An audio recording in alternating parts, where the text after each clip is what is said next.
Where am I? Like, wait a minute. Where'd I go? Hey, I'm not on stage. This is a problem. What happened here? And I forgot to add myself to the stage. Hi, everybody. We're starting off the live with me screwing up, per usual. So how you guys doing? Shubar likes to troll me. I swear to God, it does. Oh boy. Oh, Zoo Flute. I adopted two semi-feral kittens on New Year's Eve. They are currently 8 weeks old. Fantastic. I'm sure you give them lots of love and cuddles and they'll calm right down. Speaking of feral kittens, did you know that Booger started out being a feral kitten? Did you know that? She was somewhat feral when she was a baby. There's a little interesting story about little Miss Booger. I was living in an apartment complex, and I had a cat named Snowball, who was a ragdoll ragamuffin. And unfortunately, I lost Snowball. She passed away. I was heartbroken. I had two neighbors that lived right below me. I was on the second floor. They were driving out one night, and they saw this little gray and white kitten, Princess Booger, on the side of the road, and they brought her home. Unfortunately, they couldn't keep her because they already had 3 or 4 cats and they were about to move. So guess what they did? They came knocking on my door, hello, neighbor. And they're like, they had little Princess Booger, and they're like, would you like a kitten? And that was it. That was a wrap. The cat distribution system literally Ubered Booger to my door. So that's how I got Queen Booger. So I think you'll have great success with the feral kitten. So I'm so happy that you have it. But how are you guys doing? So we're going to do a different kind of live tonight. We're not going to react to Chantal's live. I'll do that later. I want to do something different. Neo Tarot put out 3 readings in a row about Foodie Beauty. There was a separate reading on Foodie. I reacted to that. There was also a reading that she did on Salah and also one on Foodie and Natter. So I thought that I would come live and react to those 2 readings with y'all and tell you my thoughts. Sound like a plan? I mean, a different kind of live, so we're not doing the same thing over and over. Did I see Foodie's last night's video where the cat was begging her for water? I'm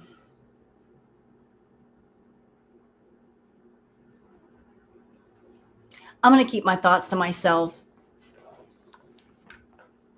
I really need to. Read my thoughts. Hello, Boricua. How are you? If I say what I want to say, I'm going to get canceled. YouTube will get mad at me. They'll slap me on the bottom and send me to my room. So, hi, Kimmelina. Hello, everybody. Welcome, everybody. We're doing a live tarot react. It was something different versus her videos. So that will save that for, say, tomorrow or another time. But, I was thinking, I normally do video reacts to Foodie. I've got 2 to do. Why not go live and involve you guys? Sound like a plan? I think that's a good plan. So we're going to do that. I'm trying to decide which one do I want to start with first. You know what? I think I'm going to start with the one that Neo did about Foodie and Natter. Because you know what? I actually did a private reading on Foodie and Natter because I want to get a sense of what is going on there. Those 2 have some weird energy with each other. It's not love, it's obsession. I think they have some obsession energy. It's not love energy, it's obsession energy. They're just weirdly obsessed with one another. And I think right now they're playing this game of almost like War of the Roses. Like they're trying to one up each other. They're trying to win over each other, but there's no winning this game. There's going to be no winner here. It's like the more you play this game, the more you're going to lose, the more you're going to hurt each other. No one is ever going to truly win. Even if somebody goes to jail, the game, I don't think, will ever be over. They'll just continue playing in a different way. Let's explore her black toenails. Were they painted? Okay. So we're going to get into it, and I hope you guys enjoy this live. I know that tarot isn't for everybody. I know that a lot of people don't believe in it, and that's fine, and I respect that. So I'm just going to give you my thoughts with this reading, and you guys can make your thoughts as well, and we'll just get into it. So what do you think? Also, for those who've never heard of Neo Tarot, let me just go ahead and let me just get the link for her channel so you guys can find her. For those that don't know where she is or haven't seen her stuff before, there's her channel link. Okay, I'm going to go ahead and bring up the reading. Which one do I want to do first? Okay. All right. We're going to do the Natter versus Foodie. Let me just make sure I am where I need to be. Where'd my background go? Oh my gosh. StreamYard, you're fired. You know what? You are just fired. You are messing me up. I don't like this. You are so messing me up today. What do I pay you for? Gotta fix everything. Doggone it. She is very, very good, and she does private readings for those who want private readings. So, am I where I need to be? All right, so this is kind of a longer reading for Neo, which I love that. I love when she does the longer reading. So I hope you guys enjoy this live tarot react to Neo Tarot. And I got to keep flipping between all these doggone things. I got to get all these tabs so I can keep track of everything. All right. So hope you guys enjoy this live tarot react. Hey, let's get into this amazing reading for Natter versus Foodie. Foodie. All right, you guys already know if I get the green light, I'm going to go. And so I did. And that's what I'm doing. Okay. Natter's energy in regards to Foodie in this video. This reading is alleged and for entertainment purposes. Sometimes the tea is hot, sometimes it's not. You have to watch the video to the end to determine for yourself. If you're new here, welcome. And if you're always here, welcome back, friend. Don't forget to like, share, comment, and subscribe. So when it comes to him and her in regards to this video, and I'm speaking in reference to his energy, there is an energy of lazing around like a bump on a log filled with inertia, false start, no response, and disinterest. Completely disinterested, blazing around like a bump on a log when it comes to Foodie. There's also acknowledging subconsciously that there is a storm. Okay, right here. We got to stop right here for a minute because the last tarot react that I did to Neo Tarot, notice that card came out as well for Chantal.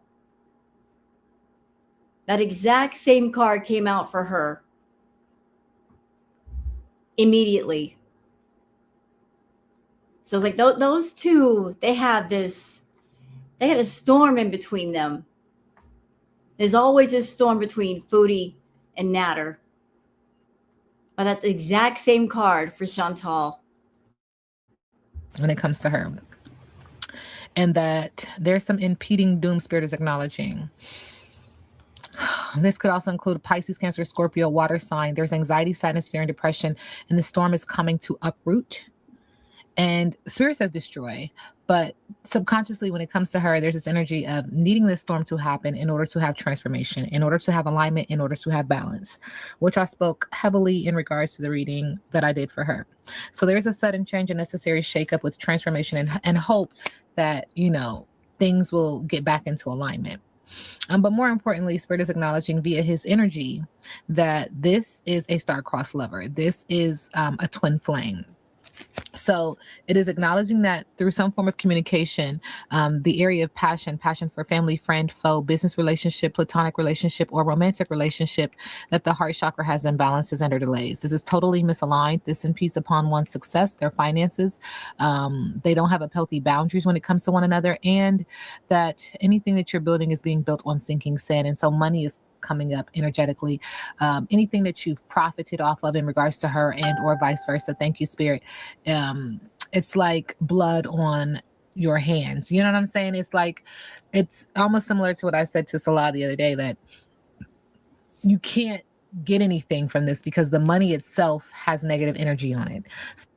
True. It's like, so both Salah and Nader, they're hanging around Foodie for the money. It's always been about the money. But this is, they're both hanging on to Foodie for the money. They want that check. They want that coin. But there's negative energy attached to it.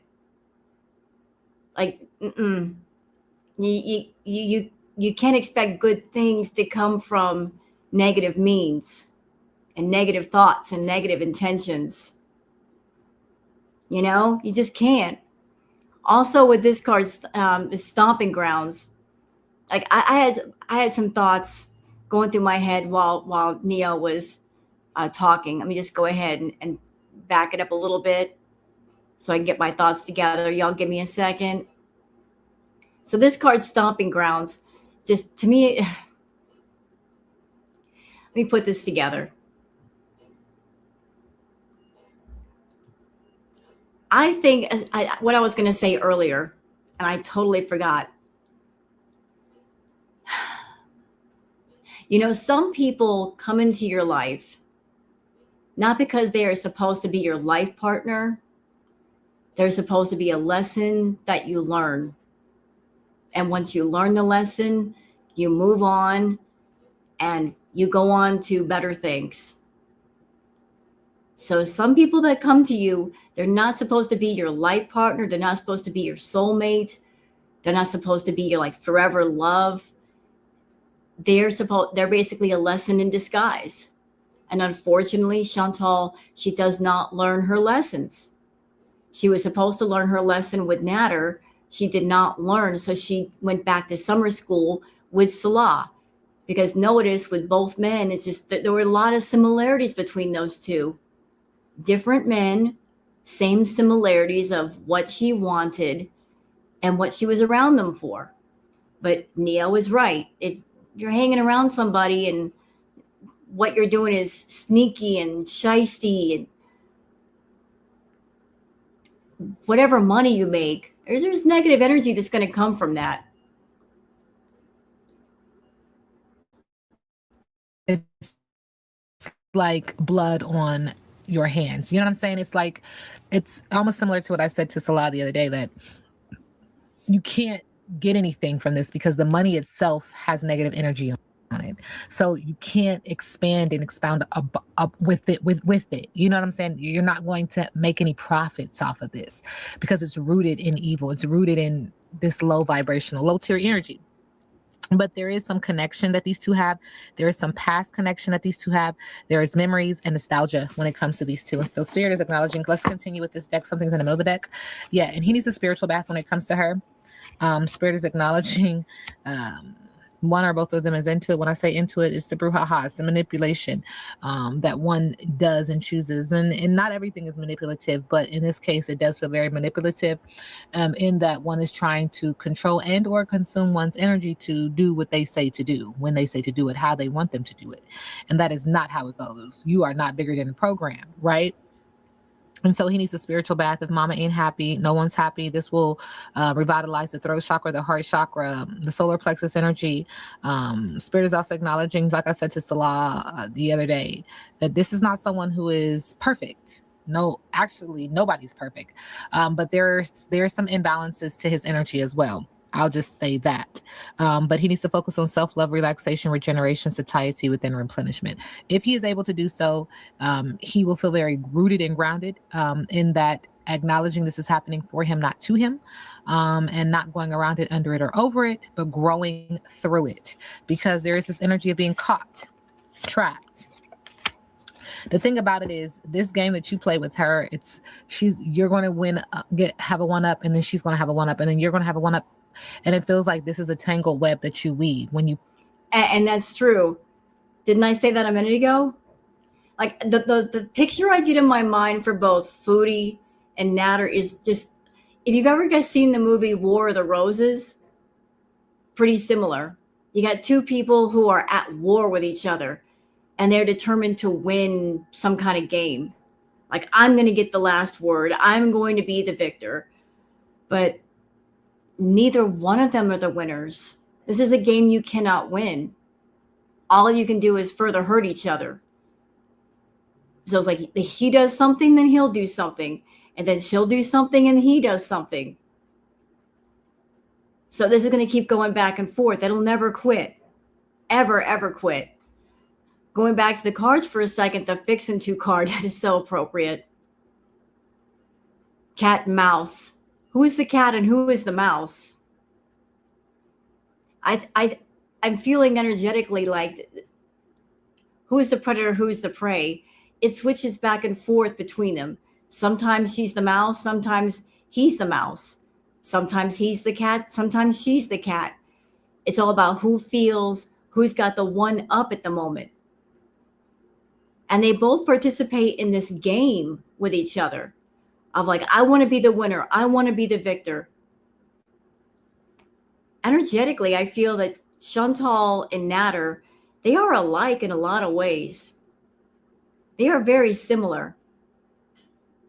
And I think perhaps that's the reason why Natter was brought to Chantal, because he is her male mirror image. He's so similar to her. And I think that's what connects them in a little bit. It's just, he's very similar to how she is. He's egotistical, he's very selfish, he's very cold-hearted. The only thing missing from him that's in her is gluttony. He doesn't have the gluttony, but spiritually speaking, he's very similar to her. It's like kindred spirits that way. And what are you trying to tell me, Spirit? They both like the challenge of each other. They do. It's almost like a challenge. Like, you are my opponent. It's a challenge for them. Or like, I'm going to go to war with this egotistical person and I'm going to win. So that they have this cat and mouse game of like, chase me, try to catch me. It's nuts. So there's a system of, the cat catching the mouse, but look over here with there's more than one way to skin a cat. I'm getting the feeling from this cat of like, almost like looking around the corner, like, are you there? Did it work? It's almost like you've done something, and as soon as you're through doing it, you're looking around the corner like to see what happened. Does that make sense? It's almost like you're doing something wrong, you're running away, but then you're peeking around the corner to see if you're going to get in trouble or what trouble you caused. That's the energy I'm getting off this cat over here on the right. Practice to deceive, right? And so it's again being caught. We see the cats caught with sexual energy, creative energy, emotional energy, because the heart wants what the heart wants. The heart knows what the heart wants, and the heart doesn't care in this area for you and her. Like, the context of what I'm saying is because you're going to do whatever you want to do regardless. She's going to do whatever she wants to do regardless. But at the end of the day, someone is going to get hurt and or trapped, caught. Go get it, inspired and required action. Now is the time, readiness and follow through. And Spirit is acknowledging this because one keeps trying to push past their intuitive self, their higher intuitive self. Push past what they know is right and wrong, right?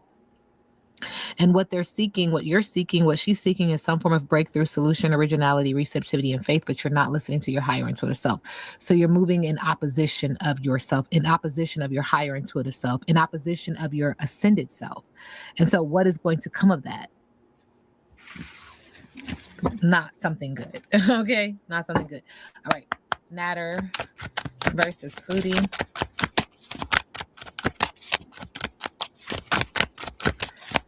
I don't know if he's experienced a loss recently, but there's energy of a loss. Yeah, when it comes to her, and when I say loss, like a death in a family. But anyway, Spirit says let it go. When it comes to her, release the grudge, have emotional freedom, forgive yourself and others, free your heart.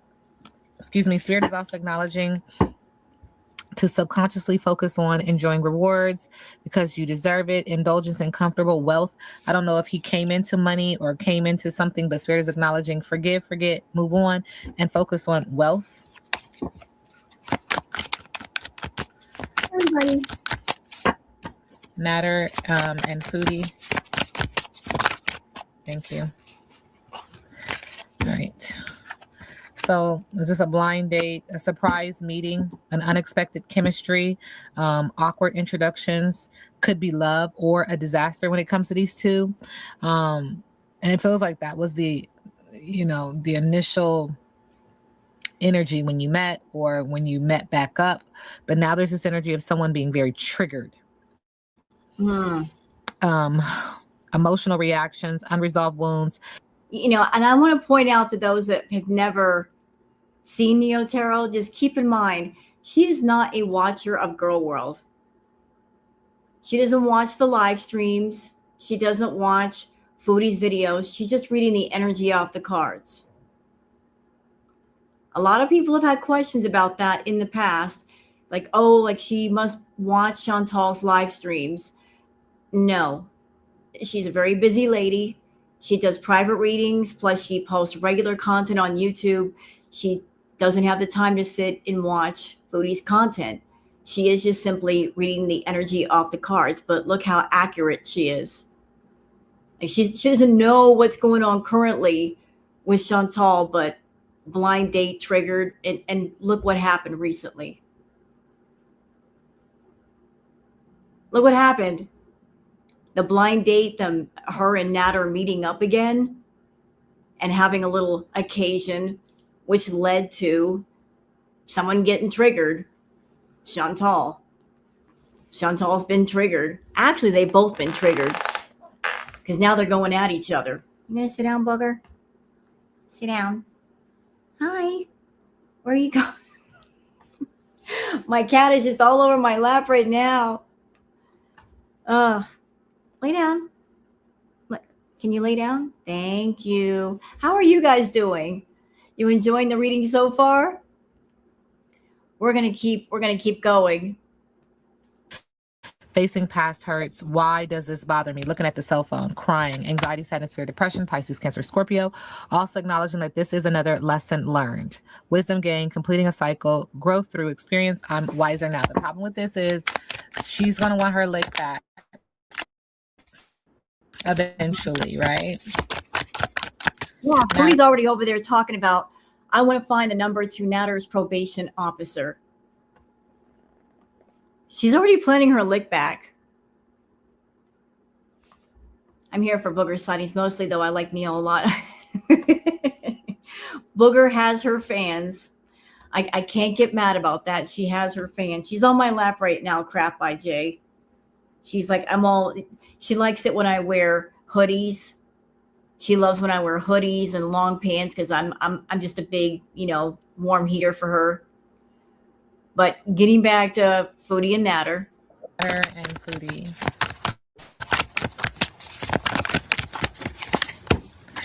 Bouncing back, resilience after setbacks. So you guys create setbacks for one another, or she for him. Recovering quickly, determined to rise again, but because you can't keep me down. Subconsciously, one in or both has plastic smiles, faking kindness, forced friendliness, hiding resentment behind smiles. And so this is where it gets dangerous because you're thinking that this person is cool, that they're over it, they're like bygones be bygones. Nope, not never. Let me tell y'all something. The private reading that I did on this thing earlier today, this is what I was feeling. Chantal, she's very low vibrational energy. She's very low energy. Natter has a lot more energy than she does. And it is focused. And Foodie, he hates you. Hear me. He hates you. He hates you. He's got hatred going all the way back. All the stuff you did. He hasn't forgotten a thing. He's been waiting to get some of his hatred back. Okay? There's no love in that man. He does not love you. He does not love you. He is focused. Focused. Like you may be in love with him, but he's not in love with you. He's been waiting to get revenge on you. Been waiting for that moment. And you had a moment when you came back to Canada, you could have left that man alone. Where you messed up was you decided to mess around with him again. That was your big oops. And you can't cry to nobody because you knew what you were messing with when you were messing with him. You've been around him before.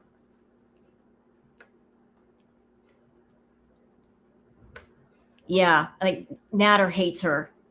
Like I was doing a reading earlier and I felt like his energy coming through, and his energy is strong. Real strong. He got such hatred for her. He hasn't forgotten anything that's ever happened between the both of them. He despises you, Foodie. He truly does. Friends only in name. Thank you, Spirit. And in the middle of the deck, someone feels like they're brand new, feels like they can actually have a fresh beginning now. They can reinvent themselves. So it says, watch me shine. But again, it feels very eerie and very dark because someone is not going to allow you to do so, Natter. She's not going to allow you to live in your limelight, to move on. She's going to want to have some form of revenge energetically, allegedly. Because remember, this reading is alleged. Natter versus Foodie. What's the energy? There's an energy of feeling like one is being cyberbullied. You're being bullied online, or they has suffered from it.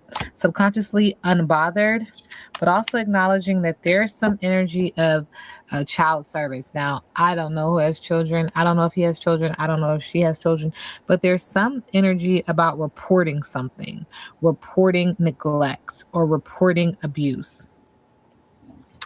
Reporting. Yeah, because your light irritates their demons. So someone is going to report something to someone in regards to what you've done. There's one thing that I can't figure out.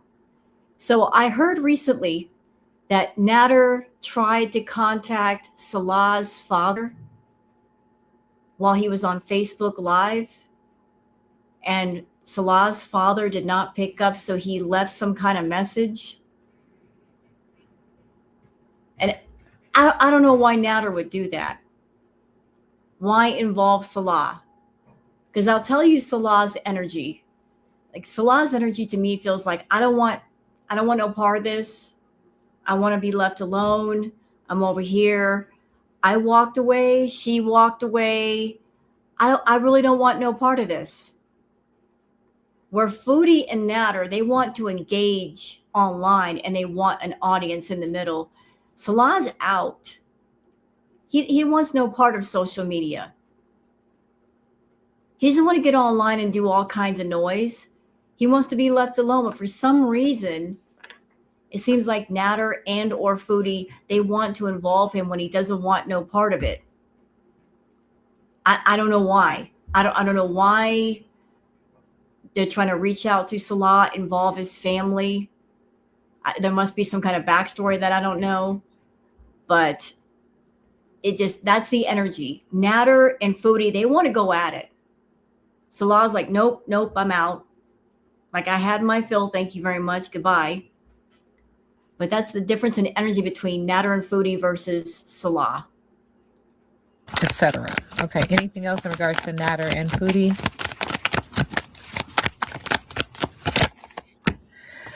Someone feels carless, directionless, or without a car when it comes to the other. Also feels like they're a spiritual hater and they are blocked. This is a waste of time. This relationship was a waste of time. Rekindling was a waste of time. Spirit is just acknowledging. Natter, how does he currently feel about Foodie? Natter, he feels like Foodie is the flexor. 24 is significant. 24 is significant. 6 is significant. The flexor is in reverse. Exposed, pride, loss, revenge mindset, fake flexing, people pleaser, getting the wrong attention, competing. Okay, Spirit, we'll ask that in just a second. And then how does Foodie currently see Natter? Ooh. Wow. Okay, that card, I'm going to get that card in just a second. She sees him as a divine masculine in reverse. So boastful, violent, argumentative, disrespect, inferiority complex, procrastination, abuse of power, egotistical, war, self-sabotage, gaslighting, toxic masculinity, and prideful. And then this card flew off the table. The shadow, 38, insignificant. 38 is in reverse. Fears, nightmares, regrets, guilt, making excuses, coming clean, reality, return of the past, darkness, buildup. That's how she sees him. Okay, now in regards to this video, how does he feel about the energy around us?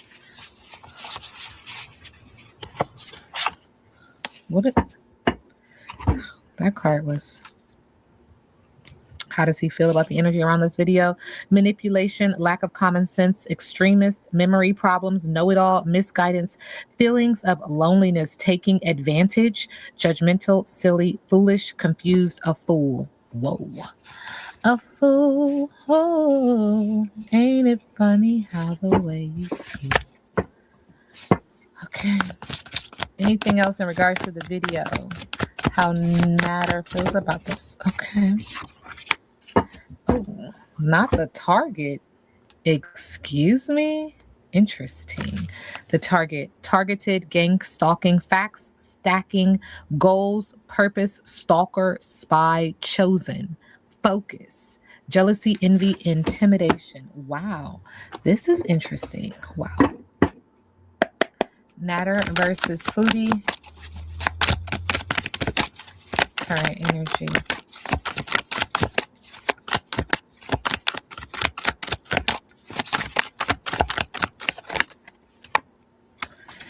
Chit chat. So y'all were talking, conversing, carrying on, etc. What I say? Didn't I tell? How long have I been telling y'all that they've been talking for the longest? They never stop talking. They never stop talking. Ever. They've been talking this whole time. Even while she was in the Middle East, they were talking. Because we know Foodie. She's over there in the Middle East with Salah. She gets lonely. She needs someone to talk to. She doesn't really have a whole lot of friends. She's going to reach towards people that she knows to make conversation with, especially Natter. And of course, he's going to talk to her because, he's doing the same thing to her that she's doing to him. Like, he's going to keep that door open because she was a good earner for him. So there were all kinds of conversations before, they had their little meeting in Canada. She never stopped talking to that man. And Spirit says subconsciously, y'all were conversing about some shady shit. Subconsciously, y'all even talking is some shady shit. There's some Aquarius energy here. This is like bringing balance, but also bringing an awareness, aware, very like thinking forward. In the middle of the deck, someone was thinking about how to bring balance to the situation.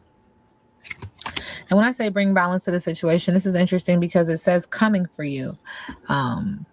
He's coming for you. or he was coming for you, meaning Natter was coming for Foodie, and they were still hanging around each other. But this looks very aggressive. Yeah. That card did look very aggressive. Like when coming for her, not like coming in a romantic way, more like coming at you aggressively. Like I'm telling you, like he's on a mission, is Natter.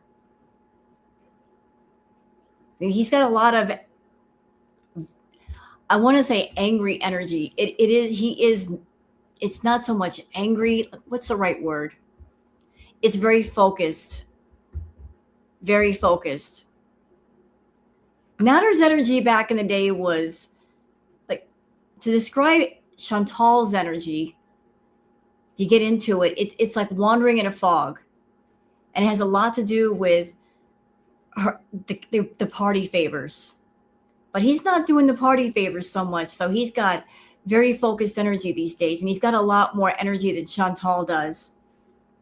So it's like where she can fight back, he can fight back a little harder because he's focused. He doesn't have the party favors clouding his judgment. So it's like he's ready to take her on. Yeah, he's in his revenge era. Like he hasn't forgotten anything that she did to him, calling the cops on him, none of that. He's remembering it all, and it's like it's payback time. He's acknowledging, fuck, I miss her. He was coming around her because he had missed her.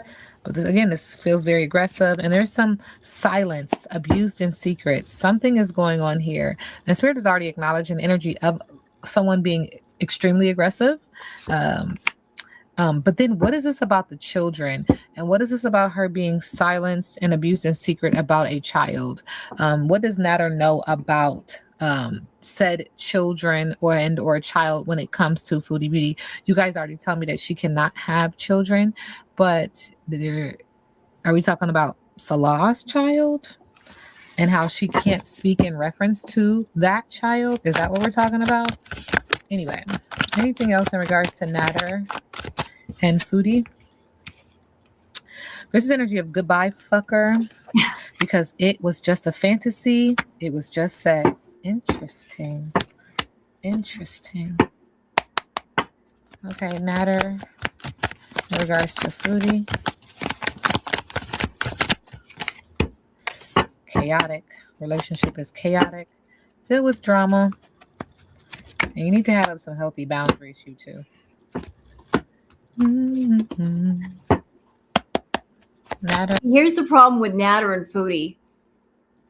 They can't have healthy boundaries because they're both toxic people. How do you have healthy boundaries if one or both partners are toxic? It's virtually impossible. To have healthy boundaries, you would have to have two people that are non-toxic. But those two are very toxic, especially together. It's like oil and water, the worst way. He's toxic, she's toxic. Boundaries what? Boundaries where? They don't believe in boundaries. They like to cross boundaries. It's a game. What boundaries can I cross? What lies can I tell? What secrets can I hold to me and hold it over somebody's head? It's a game. It's just an ongoing game for them. Big time game. And as much as they say they hate it, I believe there's a part of them that they actually love it. They love this game, and they love for people to watch the game. Foodie.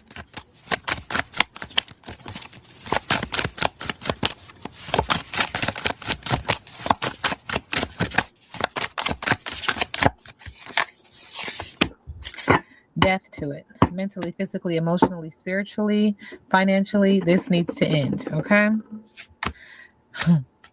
And what is up with the money in these two? Because it came out in my reading yesterday. Just obsessed with the money, obsessed with the relationship, obsessed. And this is going to cause someone to need to go to the hospital and get checked out. And it's also going to cause someone to feel very ill. Death to this money, death to paying each other or offering each other money in regards to this relationship. This is a lot of obsession, and the people are watching. And the spirit is acknowledging this is going to end up in a court of law, spiritual justice, spiritual court, or physical justice, physical court. You see what I'm saying? Like, what in the world? Natter. Yep. Death magic. Be careful. Be careful. Because somebody can piss you off to the point where, but don't do it. Don't do it. Now, I'm going to say something right here. Like, Chantal, I don't know if you're doing anything as far as rituals or spells or anything of that nature. You really need to leave that alone.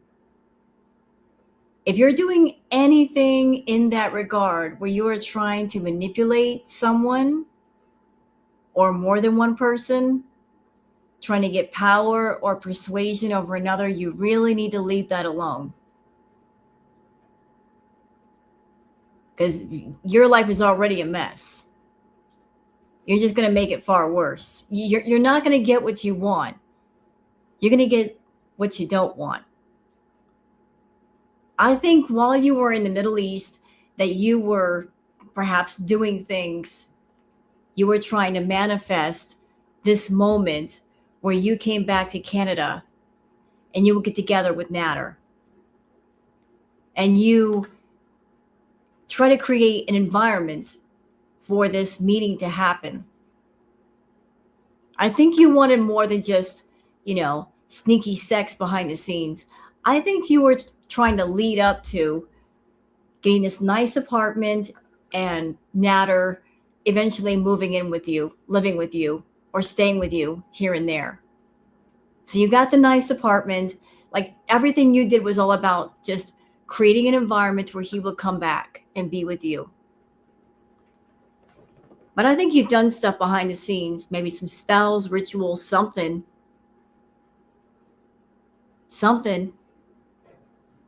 And you need to cut that out. You really need to cut it out. Because it ain't going to work. If it ain't meant for you, it ain't meant for you. It really isn't. You should have left him alone. Natter and Foodie.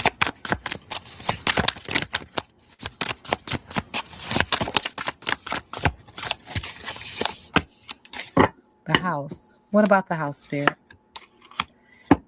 There's family in the house. What about the family in the house? You know what this reminds me, like, straight up? It feels like she's told Natter, because I've covered her energy in regards to the house and the family.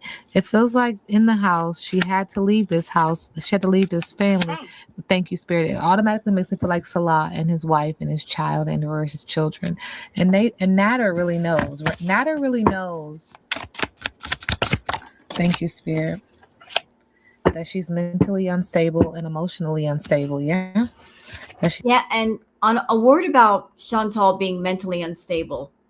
Like, I'm not a doctor.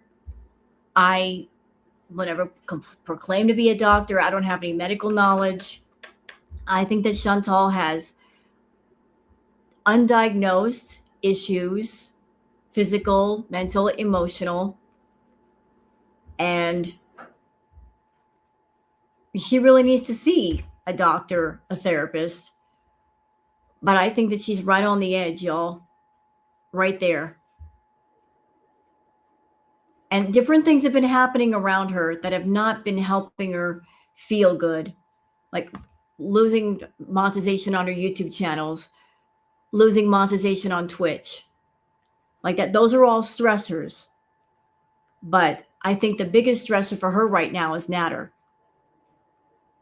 Because that is someone that she cares about, or she really, really wanted to be with. And I don't know what he's got planned, but if anything can send her over the edge, it's going to be him. Like, of everything going on around her, that's going to hit the hardest. That is going to hit the hardest. And I think that Natter knows that she's not mentally well. I think he knows. I think he knows a whole lot of things about a whole lot of things. And I don't know. I was doing a reading earlier and I just felt like it was very weird energy. He wants his revenge. He wants to get back at her. He does. And there's going to come a moment where he's going to come for that money. He's going to be in a position where he's like, I'm going to get that money. And he knows to get that money, he has to hurt Chantal. But here's the interesting thing. He's not going to really like doing it. When I was reading the cards, I felt like he really doesn't want to hurt her. And I did a further reading because I'm like, well, that's interesting. Why wouldn't he want to hurt her? And it has to do with her mental, emotional state, because I think she is just that close. Like he's going to make a decision of like, I got to do what I got to do. I got to make money. And he's going to do something that's really going to hurt her. Not physically. Don't take it that way. Not physically. He's not going to hurt her physically. Just hurt her in the heart. You know, the betrayal, that kind of hurt, betrayal. And that is really going to be a serious stressor to her emotions and her mind. Yeah, she's on the verge of a meltdown. But I feel like there's a reluctance in him, like he doesn't want to push her that far. If that makes any sense. It's very, very strange energy. Like I'm going to hurt you. I really don't want to. I don't want to go all the way there. Very strange. Thank you for the 5 gifted memberships, Yellow Moon. Appreciate that. Thank you, sweetheart. Thank you so much. But that was it was really weird earlier. I feel like he wants revenge. He does want revenge, but he's not out like seek and destroy, like obliterate, blow everything up. Like he's going to hurt her, but there's going to be a part of him that doesn't want to. Do you think she feeds off of stress and chaos? Oh, yeah, she does. So let's keep it going, y'all. She's dealing with a lot of emotion, and she's going to have to go to court, that the people are watching. This is going to leave her in a situation where she's going to have to go to the hospital because of this relationship. She was obsessed with it. Death magic is all over it. You need to go to the doctor. Foodie, you need to get it right. Feels like Natter knows. Spirit says a little bit more with this deck. Actually, it's in the middle of the deck. Thank you. Yeah. Spirit is acknowledging he knows that she is presenting herself as single, sexy, and successful, that she's a twin flame and she's also a thief. She's got an entity attachment. It just keeps coming out. And she deals with a lot of childhood abuse. Ancestors are watching. They're watching your love spells. Interesting. And they're watching your manifestations. Interesting. Tell me more about these love spells and manifestations. Chantal over there, are you doing love spells on people, Foodie? You need to cut that out. You need to cut it out. That's what I'm talking about. If you're doing some kind of love spells on Salah or Natter, trying to control them, you're doing some kind of rituals, you need to stop that. You really need to stop that. Ma'am, cut it out. You don't do that to people. You don't do love spells on people without their consent, without their knowledge. You just don't do that. Those love spells like that backfire. You cannot force someone to fall in love with you. Spells, rituals or not, you just can't do that. It will backfire. Do you think he cares for her? I think he cares about the money. I honestly think Natter cares about the money. And he knows that she's a good source of money. When you get her all fired up, she's a good source of money. But if she's over there doing love spells, oh, Lord, you don't do that. You don't do love spells on people, trying to force them to be in love with you. No, no, no, no, no, no, no, no, no. That will backfire in the worst way. Can't do that. So, because let me tell you all something. When it comes to spells and rituals, I've had people come to me in the past and say, can you do a spell for me where so-and-so will fall in love with me? And I've said no. You want to know why? Because what I'd rather do for that person is I could do a spell or ritual and I can say, like, I am helping you wish for love to come to you, but don't give the love a name. Love can come in many forms. Hello, DB. Like, I can say, like, I wish for love to come to you, but love can come in many forms. The right love will find you. But if you say, I want so and so to fall in love with me, well, what if that person is not meant for you? What if that person was meant for somebody else? Then you're messing with that person. You're messing with who they're really supposed to be with. And it's going to cause all kinds of chaos. That's why it's a bad idea to do specific love spells. You're messing with yourself, but you're also messing with somebody else. And who knows? You may say, I really want to be with this person. I really care about them. And you do a ritual. I really want to be with this person. You find out they're horrible. But then they're all stuck on you. What you going to do? So seems like Chantal's been doing some love potions, love rituals. And she wonders why her life is such a mess. Can't be doing that, Foodie. You're messing with people like that. This is against the third party. Uh-oh. So you're casting energetically, allegedly, these love spells and these manifestations in regards to a relationship. Are you the third party? Interesting. Even the windy path leads to the light. Yeah, it's about this divine feminine and the divine feminine being your opposition. And it feels like Natter knows all about your jealousy and your envy and how it's going to put you in a hospital. The community is watching. It's going to end you in a court of law. You're going to be emotional damage because you're mentally and emotionally unstable. That's crazy. You need to go to the doctor. Foodie, I really hope you're not throwing all kinds of nasty energy at anybody else who might be somebody else's partner. Have you been throwing some nasty energy at maybe the woman in Salah's life or anybody else just because they're with a man you like? Again, don't do that. Don't do that. You're not going to get your way. Okay, and Spirit is like two wrongs don't make it right. Thank you, Spirit. And when I say that, it's in reference to these two, meaning Natter and Foodie Beauty. Two wrongs won't make it right. All right, how does Natter currently see Foodie Beauty, current relationship? He sees her as lonely, the hermit in reverse, paranoid, isolated, being reclusive, withdrawn, antisocial, restrictive, paralyzed by fear. However, subconsciously working with a group team work, could be him, could be someone else, but trying to collaborate to have some form of success, to reach a goal, to have achievement, to have recognition and reward, to have money, to have balance, right?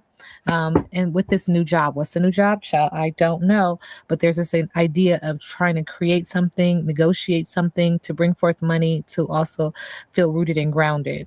Interesting. He knows. Natter, what is his biggest obstacle when it comes to... I'm sorry, Neil. I got to stop you for a minute. I'm just going to put this out because I know that Chantal watches my tarot reacts. Let me tell you something, Foodie. Listen to me. We've had this conversation before. Every person has their spirit guides, has their protectors, has their ancestors. Whatever it is you're trying to do, trying to get your way, trying to persuade, it ain't going to work. All you're going to do is piss off more things in the spirit world. That's all you're going to do.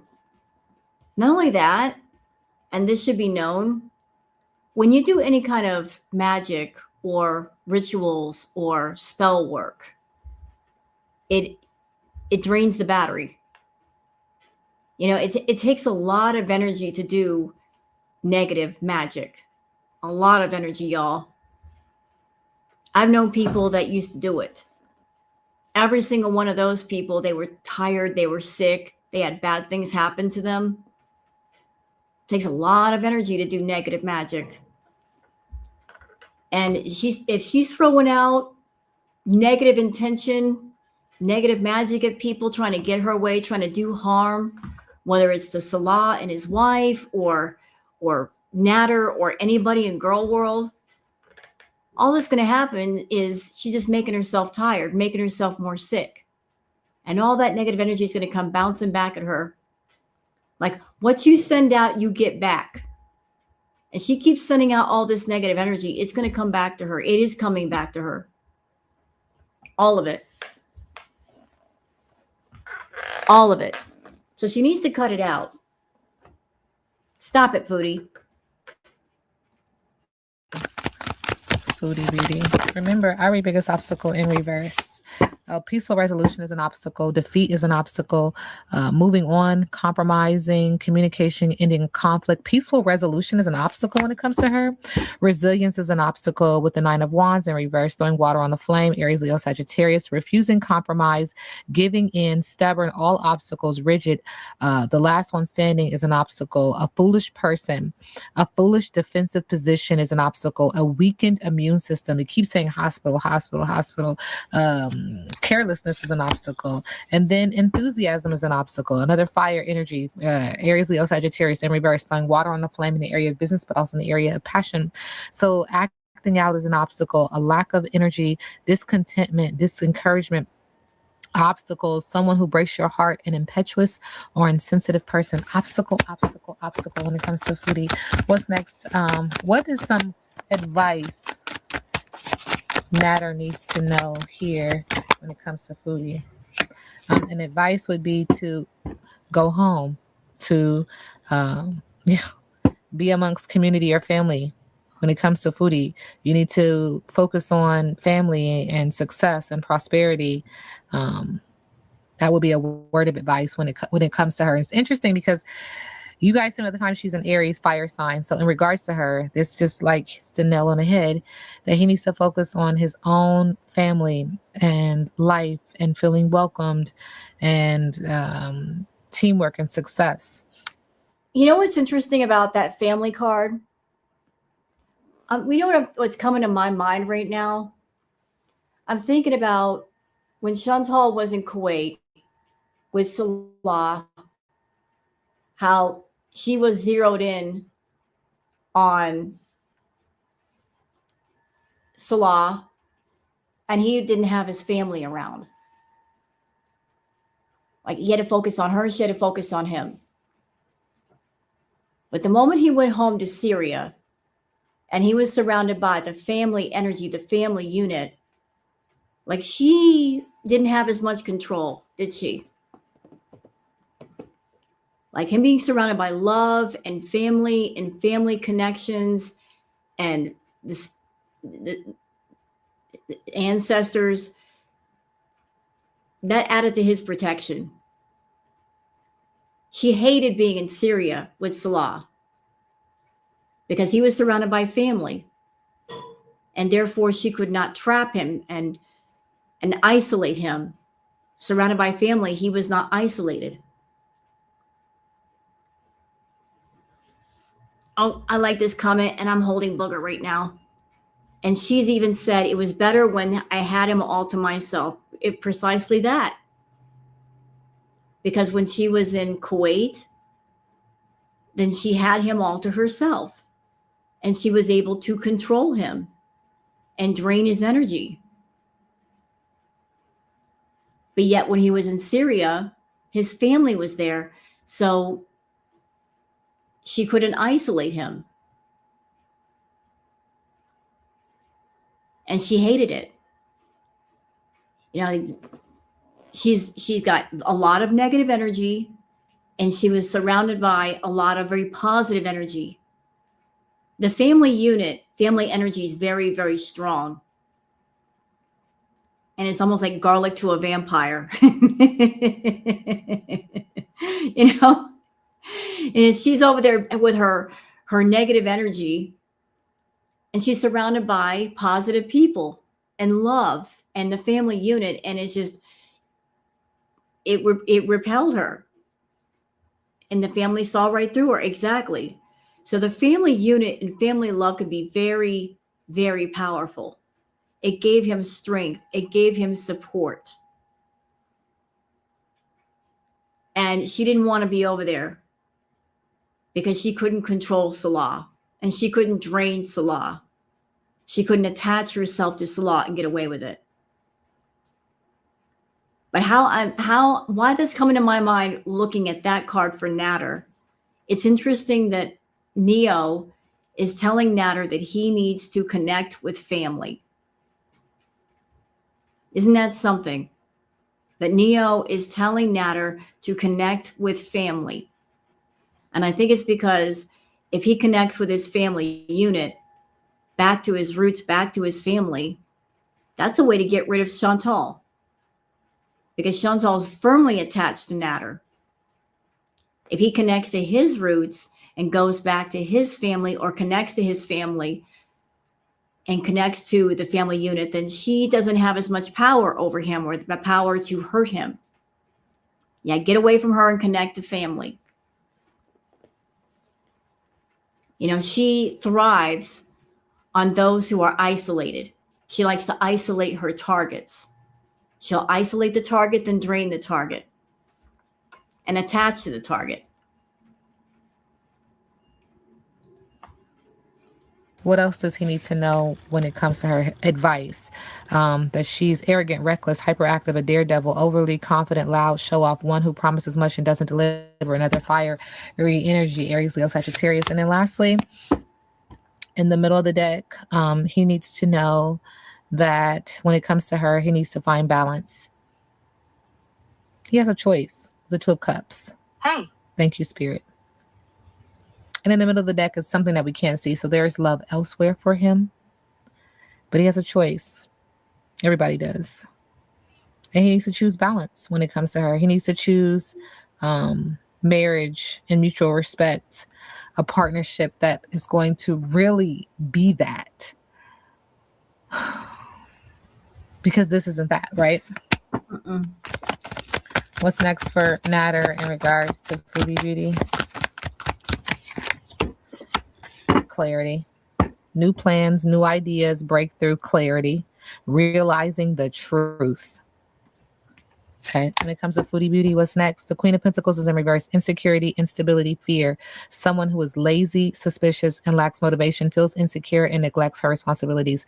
That's what's next. Subconsciously, not only is he going to have new ideas, but he's going to have new ideas and new, like a new mindset, a new mind frame in regards to her, because she is carrying this energy of insecurity and laziness and instability, and she's losing money. She lacks success, and she doesn't have healthy boundaries. What else? Well, with the Five of Pentacles in reverse, when it comes to her, unemployment, frustration, adversity, spiritual awareness. There's this energy of the end of poverty or unemployment.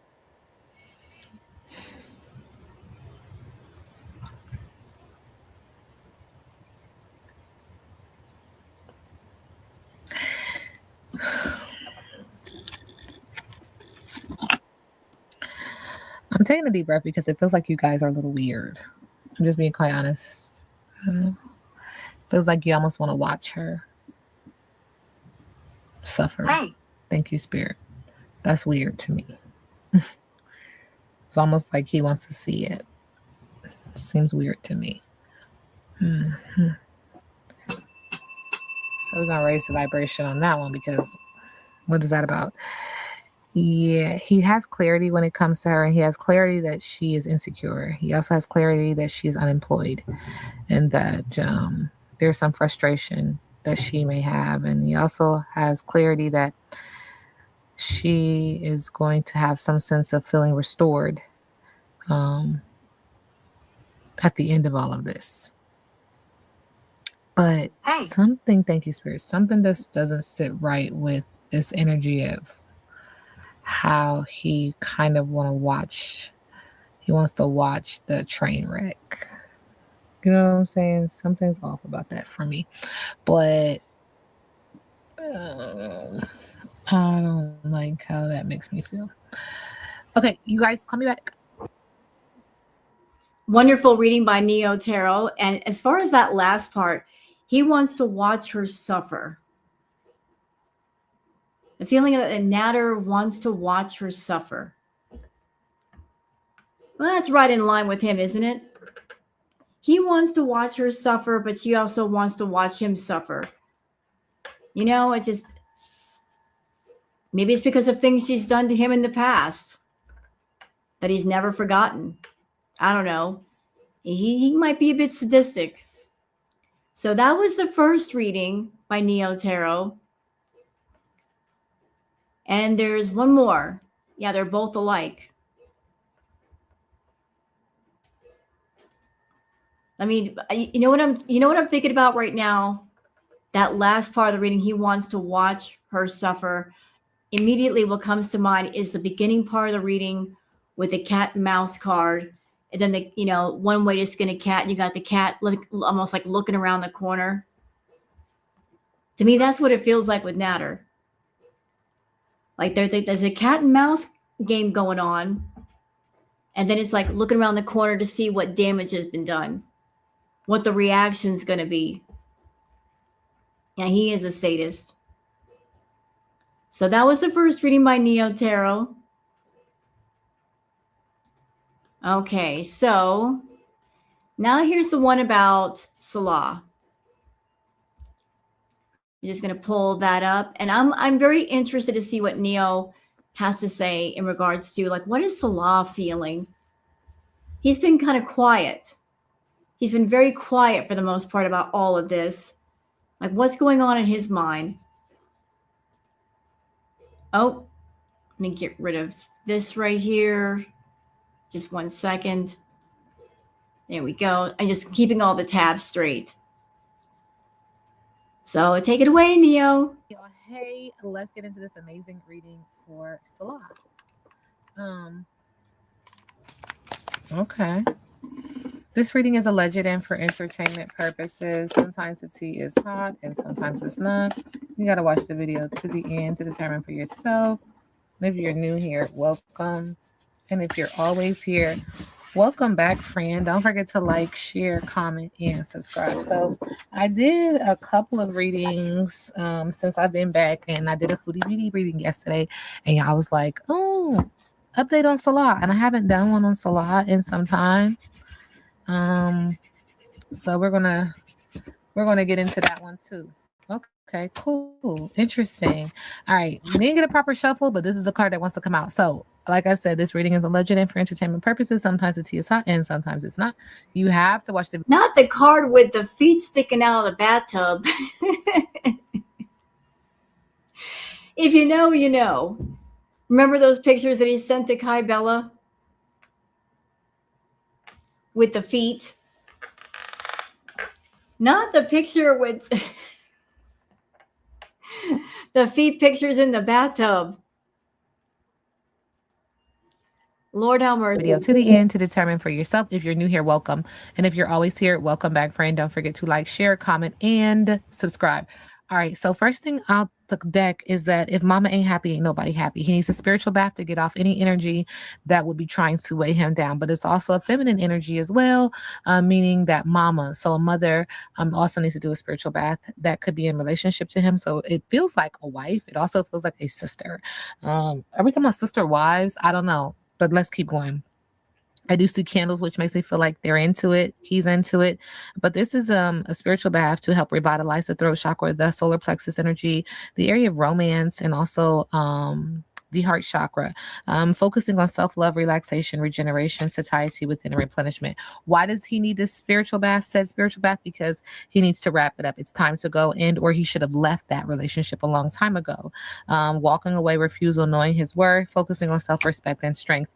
And then there's also this energy in the middle of the deck of lazing around like a bump on a log filled with inertia, disinterest, no response. So it feels like this could be the body laying because of pregnancy and or the body laying because because there's some obstacles and delays towards a manifestation. But then we get pregnancy here. So this makes me feel like this is because of a pregnancy, the body is lazing around. And so one would need a spiritual bath to release themselves of this energy.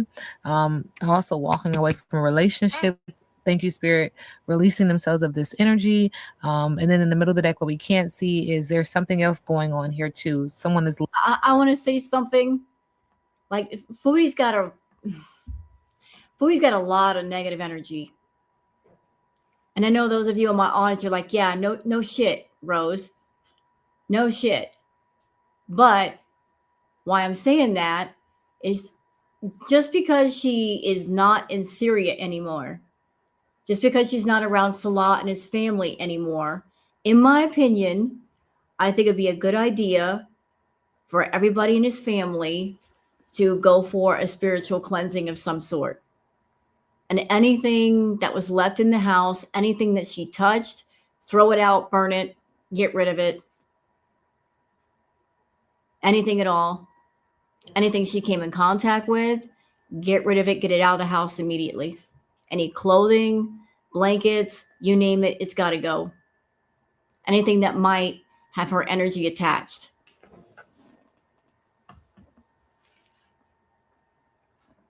Anything that she can attach herself to. She pooped all over the house. But just like she can leave some of, if she left even just one thing behind, that can affect things in the house.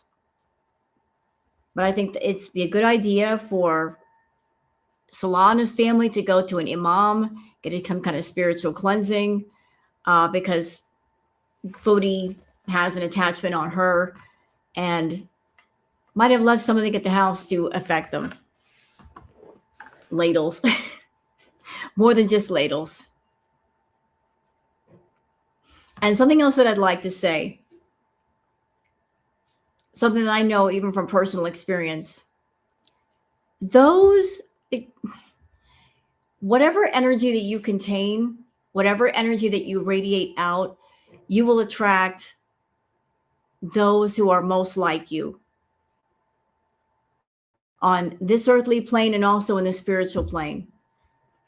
If you're someone and you have dark energy or you have addictions, even in the spiritual sense, you can attract things to you. And things will attach to you based on your energy. And Chantal, even now, she's doing drugs, isn't she? She's doing some kind of chemicals. I don't know what it is, but she's doing chemicals. So not only does she have that dark energy, but she is doing chemicals and messing up her energy field. And things can attach, or things will be attracted to her. And I believe she's got a lot of things attached to her. A lot of things. A lot. And I've known somebody like that. I was involved with somebody, the toxic ex, that he was an alcoholic. Straight up, he was an alcoholic and he did chemicals, and I broke up with him, and then he came over to visit. I didn't ask him to, and just I could feel in his energy like he wasn't right. And I had to do a cleansing immediately. So I can only imagine what Foodie's carried around with her.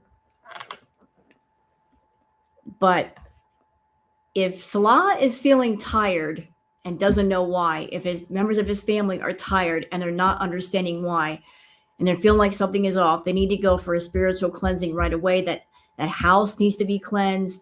Anything that belongs to her needs to be thrown out. Because there might be something there affecting them. Blazing around like a bump on a log.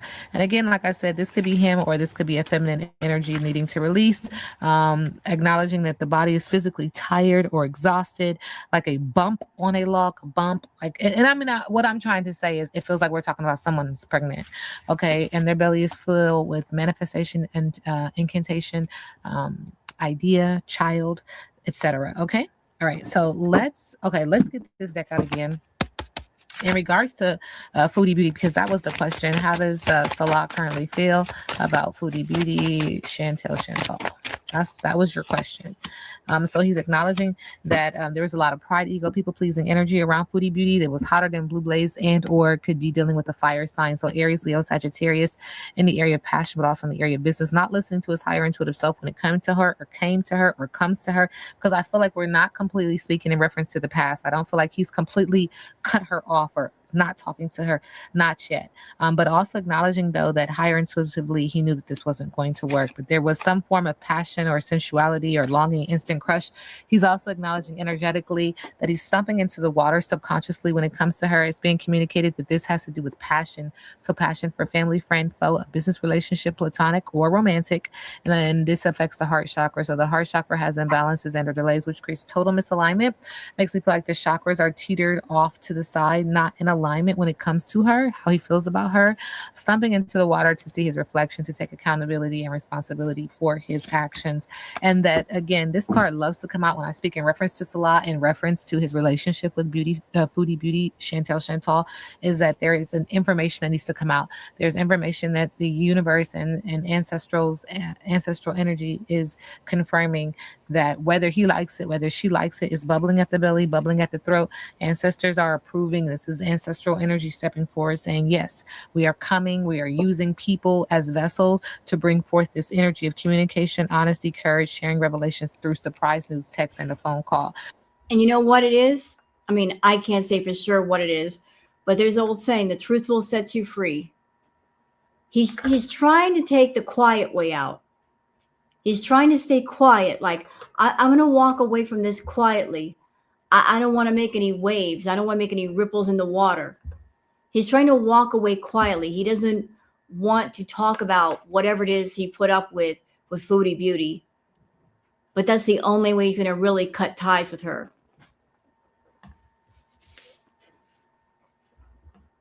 He's going to have to really cut ties with her. The truth will set you free.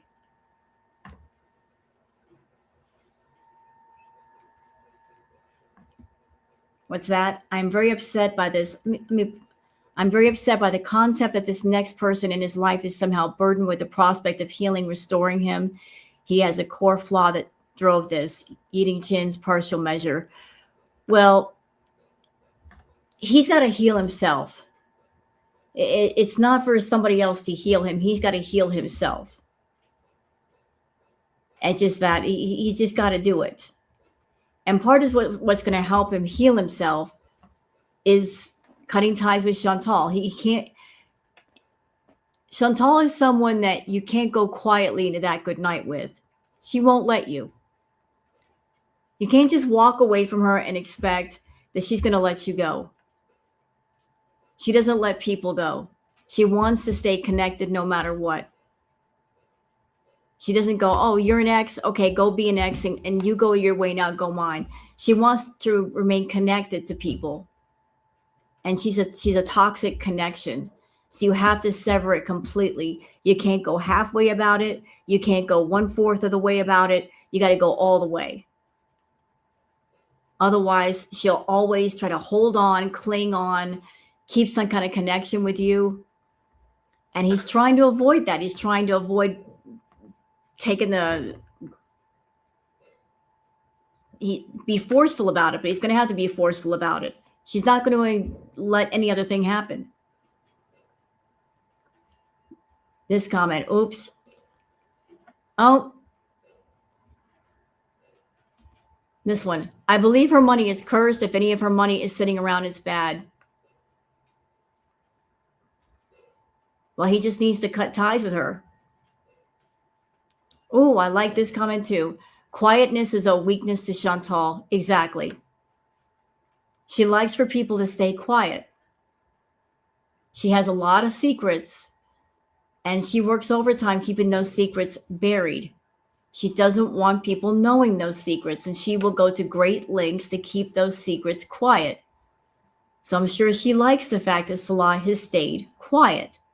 Because as long as he's staying quiet, then she can say whatever she wants about him. She can claim that he still cares about her. If he has a family, if he has a life, he needs to say outright, I have a family, and I'm not involved with you.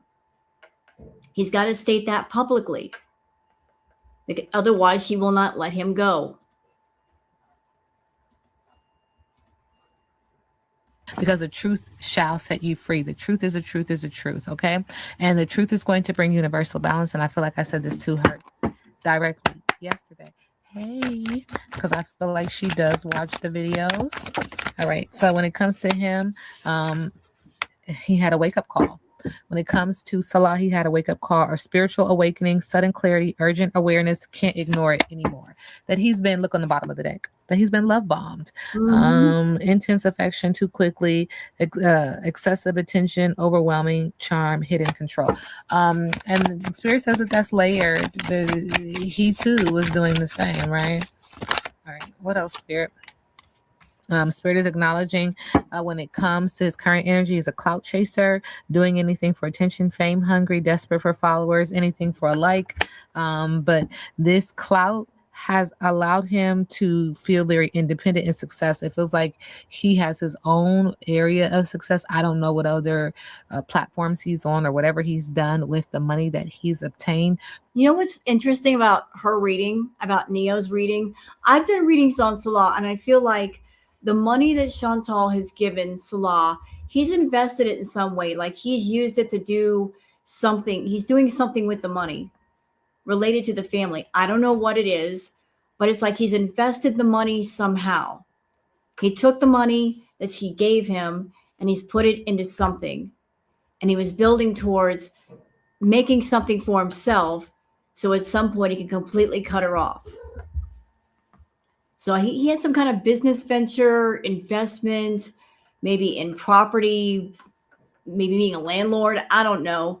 But it's funny that Neo is talking about like he's a self-made man. Like he took Chantal's money and he's putting it somewhere. He's not just wasting it away. He's putting it somewhere. From this relationship with her being Foodie Beauty, but he does feel like he's overcoming odds. He's creating his own path built from nothing, but this is also through him cloud chasing. Now he's in hustle mode. And it's interesting because I told you guys that there's a video that he's going to put out and it feels like it's coming. Look at the clock, tick TikTok, but grinding hard. Does he have TikTok? I don't know. But ambitious drive, determined efforts, sleep can wait. And this hustle, this computer, this information that needs to come to the forefront. And Spirit says it's so much, it's like it's right there, like it's closer. Like before, when I was on reading, it was like, come on, ain't you ready? It felt like Spirit was like, come on. But now it feels like we're like on the verge of the pimple popping, right? So the deep fake convincing lies after or altered truths. This is what's going to be exposed. A rebound, virtual deception, and when there's your computer. Seeing is no longer believing, and this deep fake has to do with the rebound, this relationship, this quick replacement just to forget. And this also has to do with breadcrumbing. And now the layer energy is coming in through. Again, the breadcrumbing is him saying, you give me this, I'll be quiet. You don't give me this, I'm going to talk. It's this real interesting energy about. Wait a minute. Ooh. So has Foodie been giving Salah money just to stay quiet? That's what it sounds like to me. That's what it sounds like to me, y'all. That she's been giving him shut up money to keep him quiet because he knows stuff. And I'm betting, I bet you any amount of money, he's got so much stuff on Chantal. He's got pictures. He's got voicemails of her flipping out. He's got text messages. He's got so much stuff, and he knows so much stuff that he could talk about, and she knows it too. He'll never talk. I think he will, Brooke. I think he will. He won't talk as long as Foodie keeps giving up that money. But the moment she cuts him off or she pisses him off, he'll talk. He might be trying to figure out a way to do it, but he'll talk. Maybe he's just waiting for the right time or the right opportunity. He will talk. He will. He'll do it. He's been quiet all this time, and I think he started out with, I don't want to talk. I don't want things to get ugly. I just want to walk away. I want to do my thing. But Chantal keeps bringing up his name. She won't just leave him be. She keeps bringing up his name and acting like there's still a thing and he still cares about her. And I'm sure that bothers him. And I'm sure, he's aggravated. Like, why won't she just leave me alone? I'm out. I'm not there. She's not here. Why does she keep bringing up my name? And he's going to get aggravated and he's going to do something. He's going to have to do something to sever that connection. Giving minimal attention to someone, but also requiring and requesting that they do exactly what he says. Keeping options open, vague promises, never committing fully, because it feels like, and I've said this in readings before, it's his turn. Like, he's got the power and control. And when it comes to her, now he's setting boundaries, saying no firmly, protecting his peace, setting limits clearly. Enough is enough. Okay, how else does he currently feel about Foodie Beauty? I agree. Are you seriously? Okay, it just keeps coming up that he has videos of her. He has voice notes of her. He has information that she doesn't want to be exposed. And boom, there it is. There it is. Told y'all. He's got stuff. He's got stuff. Videos, text messages, voicemails. He's got it all. On the times when she was flipping out, she was sending all those text messages and wouldn't leave him alone. Voicemails. He's got all of that. All of it. All of it. And it's all saved. That's their business. Bag secured. When it comes to Foodie Beauty, achieving goals, mission accomplished, financial stability, got it locked. So I don't know how much money he got off of her, but it feels like, there you go. Subconsciously, he also feels like she's a rebound. Temporary comfort, avoiding loneliness, quick replacement just to forget. And then there's this toxic love. Pain disguised as passion, addictive patterns, harmful attachments, can't live without you. And he's also acknowledging that when it comes to this toxic love, there's no filter. He's going to speak his truth. I've been telling you guys this. Authentic communication, raw honesty. This is how I really feel. And how he really feels is that there was a hidden agenda, secret intentions, manipulation disguised as kindness, hidden motivations, too helpful to trust, that he's been sliding in someone's DMs and or she has, unexpected flirtation, direct messages, testing the water, sliding into DMs. Why? Because you're two-faced, both of them.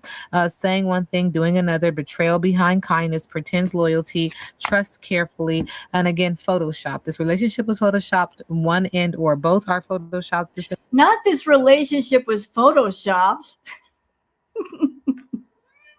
Not the relationship was photoshopped and filtered.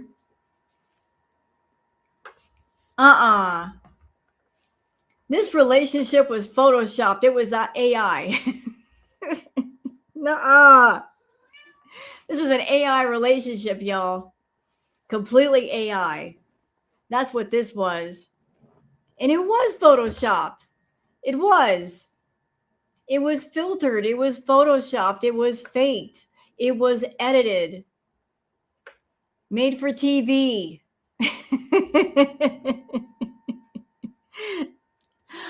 Oh, God. I'm sorry. I'm laughing because they both photoshopped each other. They both edited each other.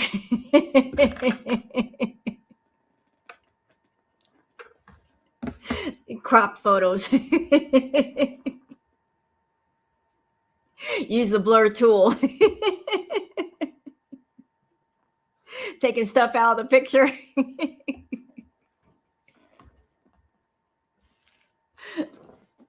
Oh my God. I can't with a Photoshop. Even the kiss photo was edited. Yes, it was.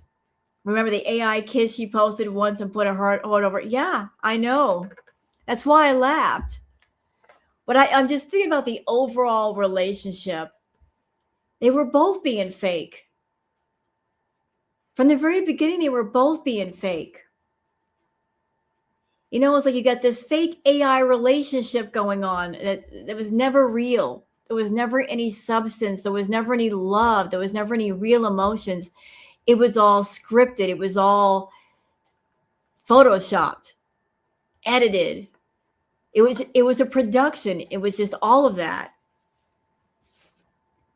And like all he has to do is fake love me and I'll give him the world. Well, he did fake love you, and that wasn't enough. I guess you didn't like the editing.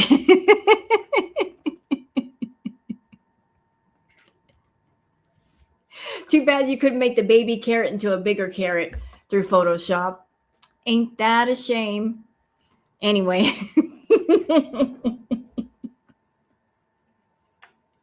Zoom out.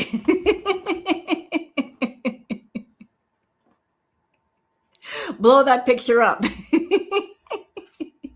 I'm awful. I'm so awful. What? I'm just still stuck on this relationship with Photoshop. And I'm like, that it's so true. It was fake from top to bottom. And you could tell by the energy they both had with each other. There was never any real synergy or spiritual connection or any kind of connection. If two people are connected and they really connect, you can just tell. They don't have to tell you, you can just tell. And they never had it.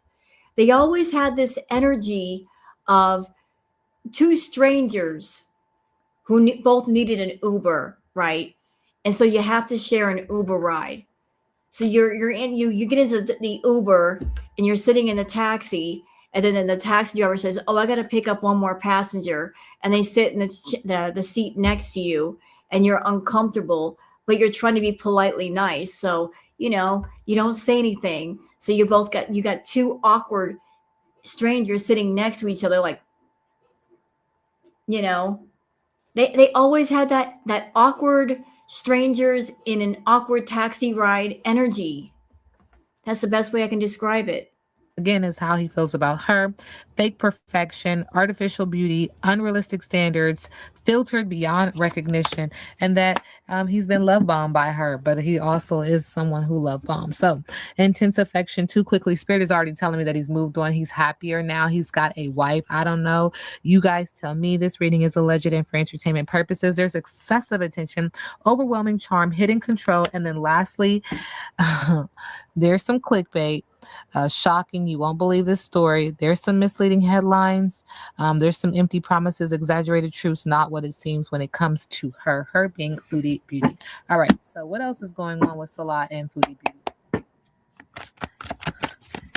I don't know why I'm hearing a bidding, like a 100. You know how those people do the bidding, 500. Thank you, Spirit. 150. It feels like there's a bid. Hold on a minute. Wait a second. You know why I just stopped on that part? I'll tell you why. Because what's funny about Neo saying this in this reading with Salah, okay, Foodie, like the video, everybody has seen or at least heard of the video that happened between her and Natter, and we know it's her. What's funny about this reading, and I know it's for Salah, Natter on Facebook was saying that he'll sell the video to people for $100. That's why I'm like, it stopped. I'm like, hold on. He's telling people he'll sell the video for $100. So he's like, that's why the whole bidding bargaining thing, it kind of struck me as like, is that what we're talking about here? This video that Natter has for sale somewhere, and he's asking people to pay $100 for it. Like, who wants to buy this video? I don't know. It feels like he's being there's like a preposition, like a proposal of some sort to the highest bidder. It feels like there's a bid. Like, I don't know what is going on here. It feels like that there's bidders saying, go ahead, Salah, you do this, I'll pay you this, I'll pay you that. Because he's got some real solid info. Okay, Salah and Foodie, thank you. He feels like Foodie has a bad reputation. He feels like subconsciously Foodie be tripping on him. Foodie do mushrooms, allegedly. And there's some dirt digging. It keeps coming up, looking up dirt for you on you, or vice versa. He's haunted, when it comes to Foodie Beauty, haunted by the memories of flashbacks, the trauma, and the side effects. Interesting. What else when it comes to Foodie Beauty for Salah? fake smiles. Last chance. They lost their chance, or you did. And that she is a happiness hater. Is she the wife? He got another wife. Allegedly, energetically, it just keeps coming out that, yeah, he does. And it also, not to be funny, but it feels like he's much happier. Much happier. Oh, yeah. And I did a reading on Salah. He's much happier where he's at. His energy is much happier now. And Chantal is a happiness hater. And because she's a happiness hater, and because she feels like she's got some kind of ownership over Salah, no matter who he's with, she's going to always try to interfere. She's always going to try to bring up his name and act like they have some kind of connection because she will not let go. All the more reason for him that he's got to come forward and he's got to speak his truth. He has got to absolutely shut her down. Otherwise, she'll keep putting his name into her mouth forever and acting like there's still a thing. Like what she did recently, saying like, oh, that Salah was going to allegedly take her to Thailand. No, he ain't. Liar. Like, she's always going to be talking about him that way. He's got to shut it down. He's got to shut it down. If he wants a life with family and all of that, he's got to shut it down. Otherwise, she'll always keep poking at him and saying his name and talking about him when she gets mad. Yeah, she wishes. I know she wishes. With her not there, I do have an energy of her trying to leave wherever she currently is, and I feel like I did a reading on that. Where is she getting ready to go? I don't know. But how does Salah currently see Foodie Beauty? All right. He currently sees her as the model in reverse. 23 is significant. 5 is significant change through challenge and chaos. So focused on likes and follows, copy, supposition, no role models, false representation, a product of environment, imitation, lack of morals, body shaming, contradiction, failure to be heard, sex object, low tier. Just reading from the book. Okay. So, wow, that's interesting. All right. So, current energy when it comes to Foodie Beauty. How does Salah currently feel about her or see her? All right. He feels like the police are involved, and the police are going to be successful in their involvement when it comes to Foodie Beauty. What's that about? I don't know. How does he feel about Foodie Beauty? Wait a minute. Let's stop right there. The police are going to be involved. The police are going to be involved. Chantal, what have you been doing? What have you been doing, madam? And the police have to get involved. What?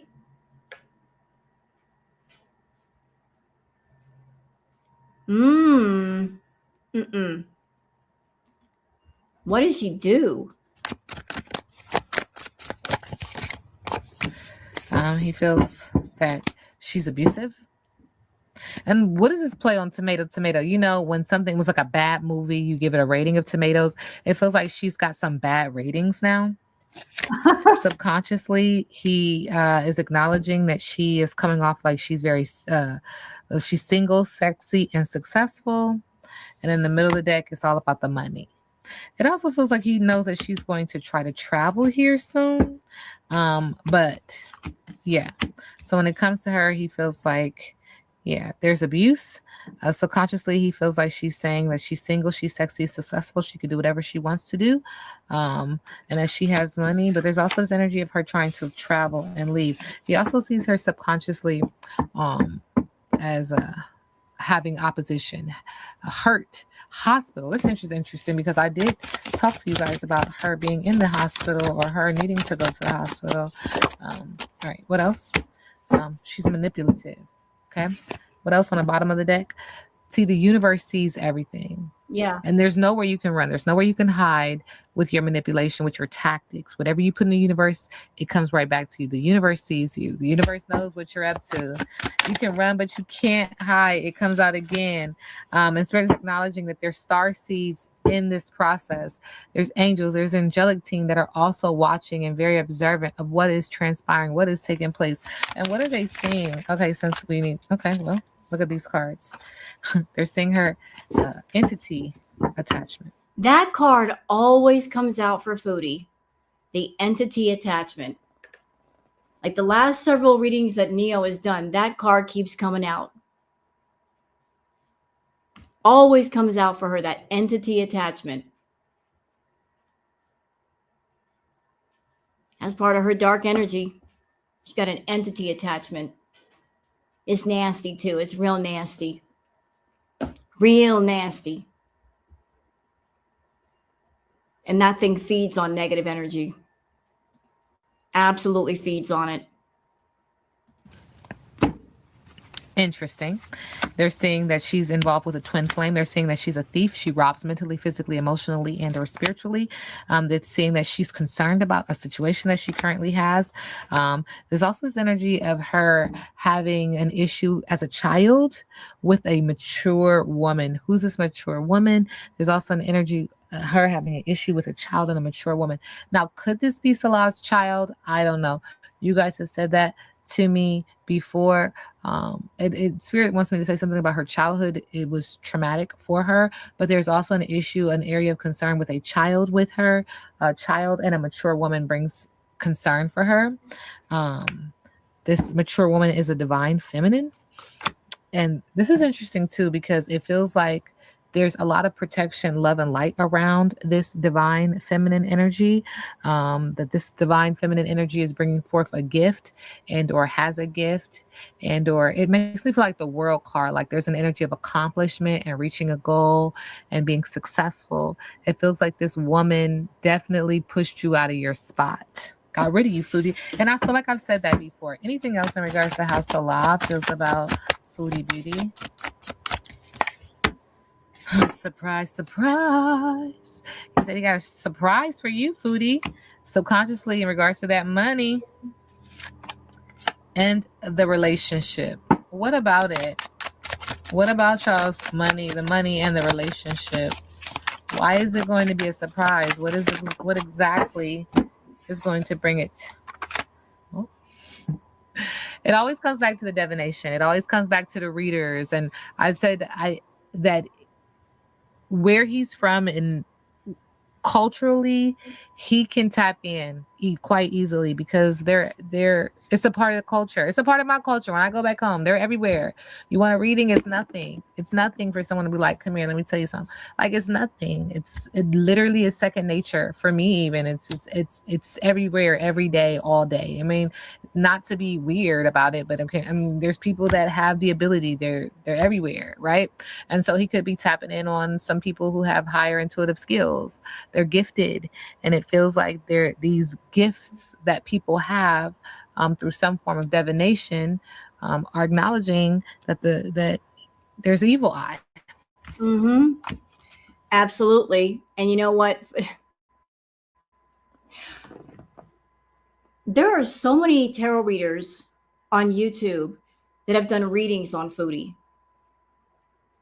There is Neo Tarot, who is extremely gifted and talented. I've done readings on Foodie. There had Sunburst Tarot, Four Wands Divination. There's quite a few that have done readings on Foodie. And she watches all of us. And we've given so much insight and so much information, and she never listened when she could have. She could have watched the readings and said, oh, let me just take this download and think about it. I'm just going to think about it. But she never did. And she'd listen to even half of what we told her, she wouldn't be in the shit that she's in right now. But she never listened. But Neo is right. Salah comes from a very spiritual culture, spiritual people. So he's got a very strong spiritual connection. And I don't know about people who are divinators, tarot readers, if he knows anybody like that, but he's more open to receiving the information than she is. She's very stubborn. She thinks she knows it all. But it's like, you don't think that he feels what's going on, Foodie? You don't think he has an inkling? He's not stupid. He is not stupid. And he's very protected. He's got the family unit around him. He's got that family love, the family bonding. You gave up being bonded to your family. You reject the family unit. You pushed away your family. So you can't tap into that energy, but he can tap into the energy of the family love and the family unit around him, and it's very protective, strong energy. And I'm sure you felt that. And that's why you hated being in Syria, because his family was all around. They weren't going nowhere. You couldn't isolate him. You couldn't keep him away from family. You had more power over him in Kuwait. But once he went to Syria and he was surrounded by his family, you lost control. You lost your influence. You lost the ability to manipulate him. And you hated that. You said that you liked being with him in Kuwait much more because his family wasn't there. But once the family got around, he was no longer isolated. You couldn't control him. You hated that. You absolutely hated that. You like to isolate your targets. Why? Because you're an abusive bitch. That's why. And abusive people like to fixate on a target and isolate a target. Because if you isolate a target, you can control them. You can keep them away from other people, other outside influences who might get in their ear and give them thoughts and make them think about things. So Salah was surrounded by his family, and I'm sure they were in his ear talking to him, saying how they felt. And these are people that are related to Salah, who have his best interest at heart, giving their opinions, his aunties, sisters, his dad, cousins, all in his ear. And you couldn't stop them from speaking in his ear. Couldn't stop none of it. That's why you were so miserable over there. So you left. Hello, Just Bobby. And I think one of the reasons why Foodie left the Middle East is because she's a control freak and she knew that she couldn't have control over there. And it was driving her batty. That she was not going to get her way, no matter what. There was never going to be a situation where it was just Salah and Foodie in the house alone. She couldn't get him alone. And I'm also hearing something else. I think it bothered her to be in the house with Salah and there were people constantly around because I got to state this. This is for entertainment purposes only. I'm feeling that when she was in Kuwait with Salah, when they were alone, there were more, shall we say, abusive moments that happened in private. But there was far less of them in Syria, just because she couldn't be alone with him for those things to happen. She couldn't act up and she couldn't go the full Monty that way in Syria. She had to watch herself. Exactly. She couldn't terrorize him when people were around. Exactly. You know, people who are abusive, they mind their manners when they're surrounded by people. But when they're alone, they'll really let go. So there's that.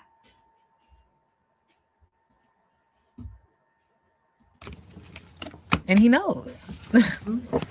He knows. He doesn't have to hide from it. He knows. He freaking knows. And what else are they telling him? They're telling him that she's mentally and emotionally unstable. Okay. All right. So Salah's current energy around Foodie Beauty. Loss. Sadness, grief, despair, abandonment, guilt, remorse, regret, trauma, mourning, heartbreak, unwelcome change, focusing on negative emotions, isolation, and loneliness. 5 of Cups, loss. Okay. How else does he feel about Foodie Beauty current energy? Okay, 2 cards. He feels that he's been released from bondage, removing the chains. There's a moderate greed, instability, excessive ambition. The devil card is in reverse, feeling like he was at the end of the rope when it comes to her, but also budgeting and hoarding and holding on to past issues and deep-seated issues. He's still holding on to something. He's still trying to cling to this money too. What's his biggest obstacle when it comes to foodie beauty? Now remember, I read biggest obstacle in reverse. Oh, why Spirit just say all 2026 foodie, you about to catch you. Not my business. Okay. So biggest obstacle, foresight is an obstacle when it comes to her. So we got a fire sign in reverse, Aries, Leo, Sagittarius. Unrealistic plans is an obstacle. Arrogance and promising ventures failing to deliver. All 2026 foodie beauty. Is this Aries? I believe you guys tell me she's an Aries. Moving home is an obstacle. A lack of foresight and planning obstacle. With a 9 of cups in reverse, shattered dreams, nightmares, unhappiness, devastation, misery, lack of fulfillment when it comes to these two biggest obstacle.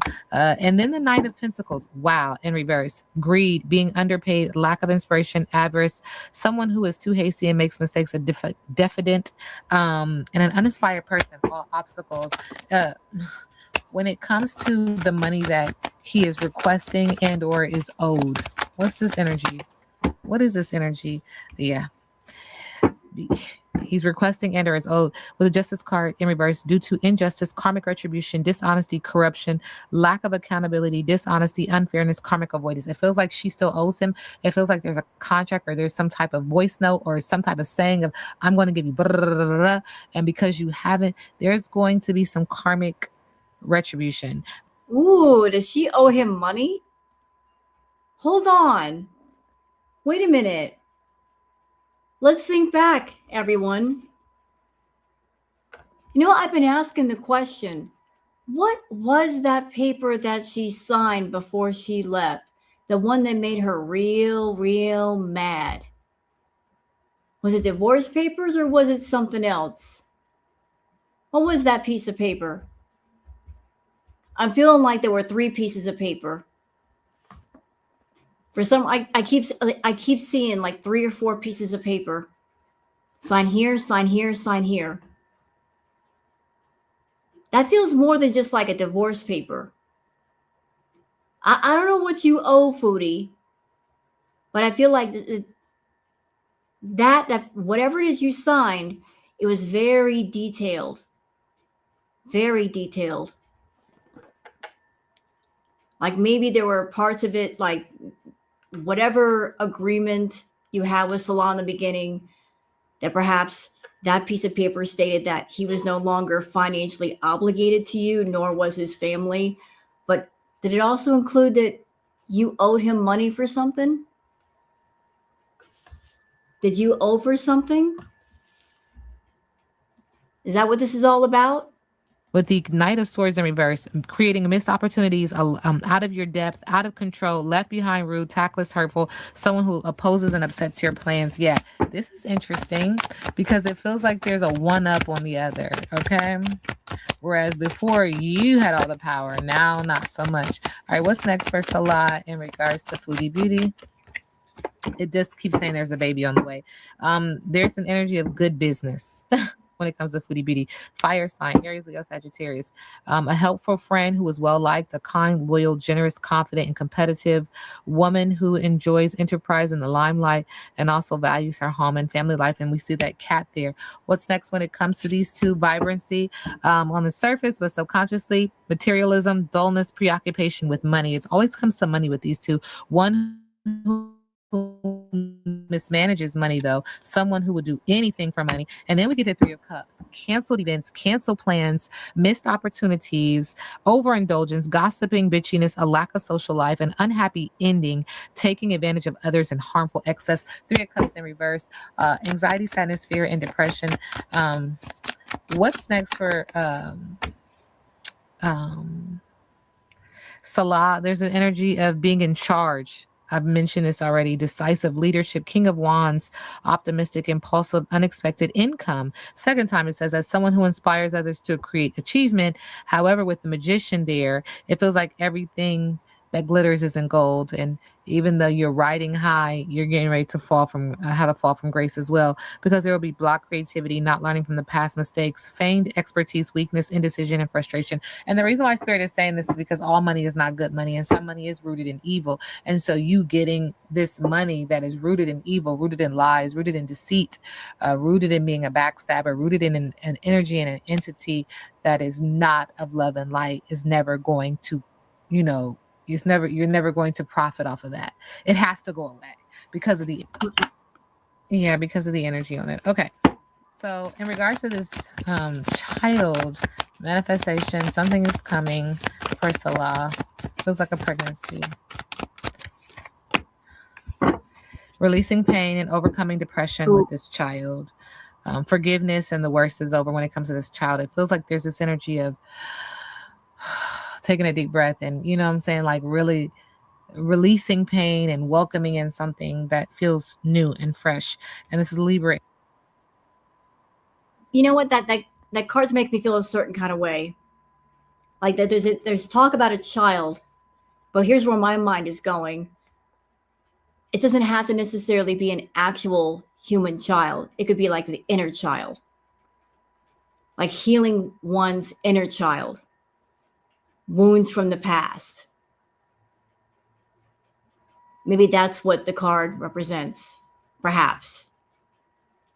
Like there's something going on from the past, like childhood, healing one's inner child. I mean, I think Foodie's got wounds from her childhood that she hasn't healed. And those wounds are still open. And that's led to a whole lot of problems with her being an adult, because there are issues that she refuses to look at and to treat. And it's led to all these problems and all these issues and manifestations of all these things going on, like the jealousy and insecurity and daddy issues and being possessive and being clingy. So maybe him healing his inner child. In reverse, when it comes to this child with the hangman in reverse, there's discontent, apathy, disinterest, stagnation, impulsiveness, thank you, negative patterns, and detachment. So there's some anxiety, sadness, fear, and depression as well. And there's this energy of wanting to abandon and move on and withdraw. Okay, anything else for Salah? It's time for him to have emotional intelligence. It's time for him to trust. It's time for him. It feels like a judge is going to be involved too, because it feels like someone who does have emotional intelligence is going to come through and assist him as well. It does feel like a fatherly figure or like a judge of some sort, a man in touch with his emotions. A good friend is going to give him some good emotional. That feels like dad. That card to me feels like daddy, his father. Like Salah's father has very strong energy. He does. Dad is very solid. And I'll tell you what, if there's one person that Foodie can't get past, it's dad. Every reading that I've ever done on his dad, very solid energy. Like that is a wall you will not break down, Foodie. You will not break down that wall. It's a very strong wall. But I feel like that's dad. Advice. Pisces, Cancer, Scorpio, in regards to what he needs to do in this next chapter of life. All right. I need to reiterate, because Spirit is just nudging me to say that I'm not here to say that this man is innocent, that he is a saint, because Spirit always, gives me this energy in my gut to say that that's not the case. However, everyone has a power of choice. Even she does, she being Foodie Beauty. And at any moment, we can all choose to do things differently. We can choose to get on a more righteous path if we choose. If not, that is our choice as well. Our choices are all direct reflections of what we believe we deserve. And so in this life, we're constantly trying to make sure that we have balance and that we're paying karmic debts, because what you don't deal with in this life, energetically, I believe you will deal with in the next. Sending you guys love and light. Wonderful readings by Neo Tarot. Wonderful readings. And here are my closing thoughts. I think, honestly, hey, Megan, I think that Salah was a lesson for Foodie, and Foodie was a lesson for Salah. Like them getting together, that was the spirit world shaking its finger at Salah and saying, and this, young man, is why you don't be a romance scammer. This is exactly why you shouldn't be running around romance scamming people, sir. This is why you don't do it, because you might run into people like this. And then the spirit world's looking at Foodie going, you, young lady, this is why you don't run around and pick men that you know are not good for you. What was the lesson for us? What was the lesson for us? That's a good question. What was our lesson? Hey, we weren't involved in it, okay? We're just the spectators. I feel like we paid the highest price. Well, we suffered too. Yeah, the spirit world's going, shame on you. We were just caught in the middle. We were just the spectators. We had nothing to do with their decision to be with each other. We had nothing to do with that. And honestly, I think that if Chantal had learned her lesson with Nader, then Salah would not have even been a question. If she learned her lesson with Nader, Salah would not have even entered the picture. If she had learned the lesson, she'd be like, okay, got it. Learn from it, moving on now. But she didn't learn. Okay, bye, Deborah. She didn't learn. So now she has to repeat. She had to repeat the lesson with Salah. And I don't think she got it. Because what did she do? She went right back to Nader. And then what happened? She got burned. She had a moment where she could go, you know what? I'm back in Canada. I'm staying away from Nader. That's a bad idea. But she didn't stay away. So what happened? Belt to ass season. So there you go. That were the two readings from Neo Tarot. She did the third one, but I already did a react to that. So I don't think we're done here. I think Salah has been trying to avoid getting ugly with Foodie, but if he wants to have a life, if he wants to be completely separated away from her and her energy, he's going to have to shut the door. And he's going to have to do it loudly. He can't just quietly walk out of the room. She's not going to let him. She'll keep bringing him up. She'll keep talking about him. She'll keep referencing him in moments when she gets mad. She's going to go off on him and embarrass him further. He's got to do it this way. He's got to be loud. He's got to be noisy. It's got to be rude. That's the only thing she listens to. That's the only thing that's going to work. Otherwise, she'll always be attached to him. Yeah, her so-called life. So I got a feeling it's going to get nasty, y'all, real nasty. He's going to have to. She had a choice. She could have stopped talking about him, but she keeps talking about him and acting like he's still there.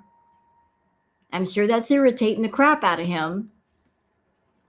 And who knows what's going to happen with her and Nader.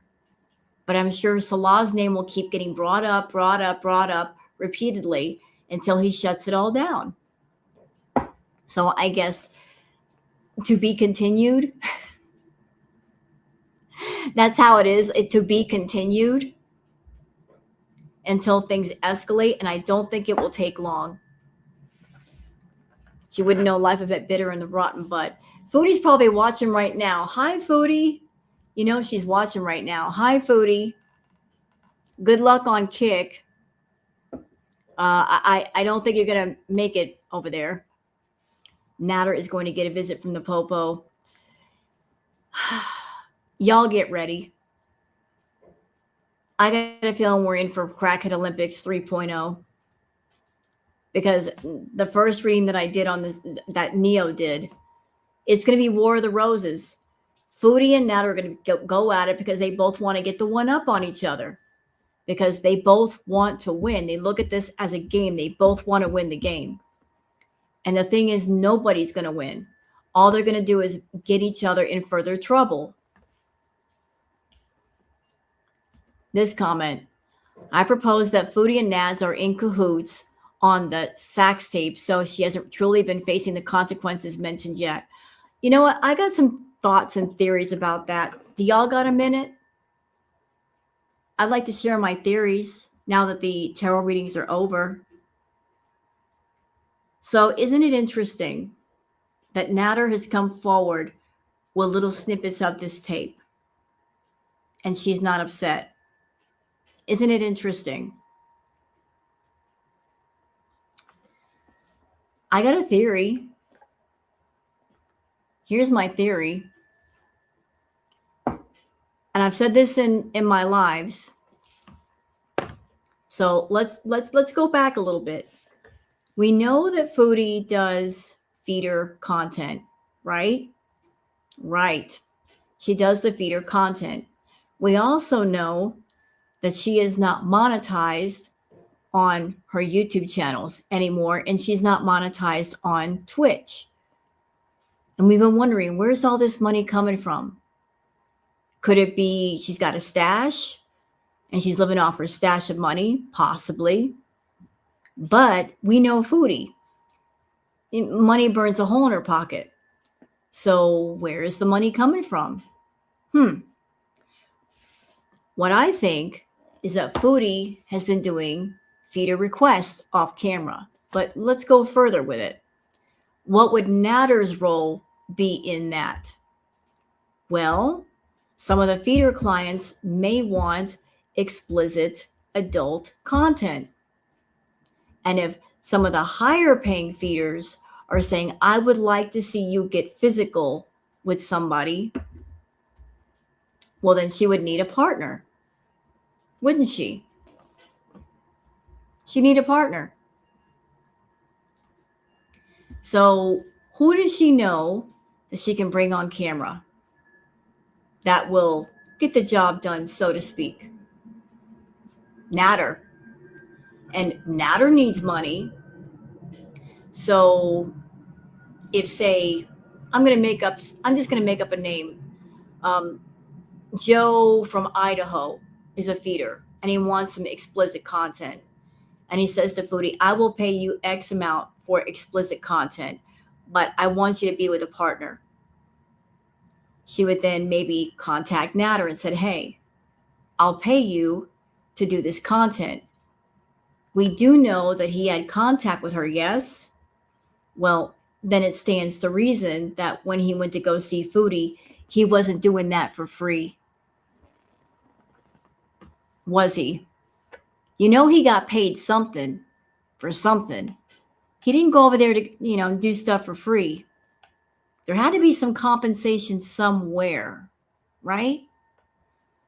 So he got paid, whether by her or by somebody else, or maybe she got paid and they split the money and content was done. And why is Foodie not upset about this tape? Well, maybe it's because they want people to know that she's doing explicit content. Maybe they might do more. Maybe there is more. Maybe that's the whole point. She does content and she wants everyone to know that she does this kind of content. Yeah, the cat tree. You have another theory. What's your theory?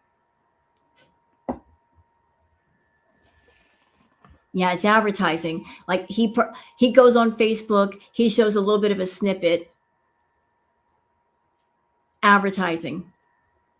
Knowing that Girl World's going to talk about it, knowing that it's going to get all over the internet. Yeah, it makes one heck of a commercial. Natter is just doing a little bit of advertising on his channel. Yeah, but then he knew that it would leak all over Twitter, leak all over YouTube. She reached out to him in emails first. Yep, she sure did. Here's your theory. I think they were doing rough play for that group they are involved with, and Dee Dee. She went in, she was hurting in purple. I don't know. I don't know about that. But Chantal's mentioned that she hurt her ribs and she hurt her knees. Well, you can do that by being in, downward doggy position, as if you're not used to it. But I think that her and Natter have been playing behind the scenes and making videos and stuff and maybe selling them privately to people. And that's why she's not upset.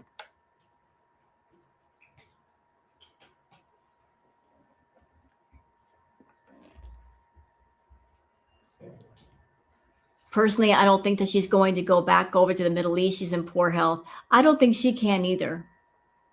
I don't think that she's wanted over there. I don't think that's a possibility.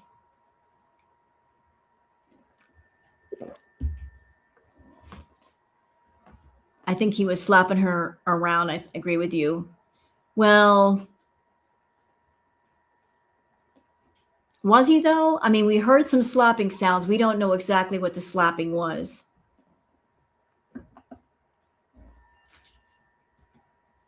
Playing it off about her knowledge increases the value in certain circles. True. Being in cahoots also explains why he feels no danger about her reporting to authorities. Clip was selected for deniability. Exactly that. Exactly that. It feels a little bit suspicious, does it not? Doesn't it smell a little bit funny? That she's not upset. She's not crying. She's not freaking out. Almost like, I wanted that to happen. I want people to know that. She wants people to know that she's been with Natter. Yeah, it's all twisted up. It is all twisted up. And I've also heard something else, that Natter is supposed to be coming back to YouTube in the end of January. That's what I've heard. That was butt pops. She would be bruised if she was bruised. Are we sure it's not the sound of her fupa? Listen, question. Are we sure that what we heard in the video wasn't the fupa ball swinging? Are we sure? Are we positive? We don't know. We just heard stuff. How do we know? I mean, those slaps could have been photoshopped.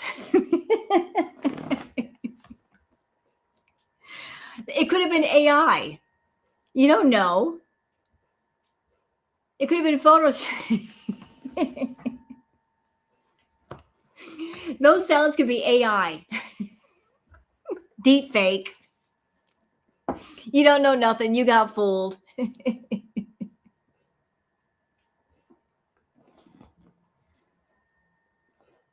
Those are photoshopped.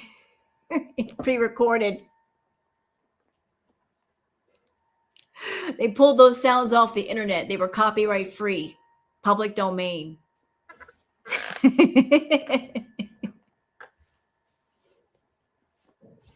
They pulled that off at public domain. You just don't know.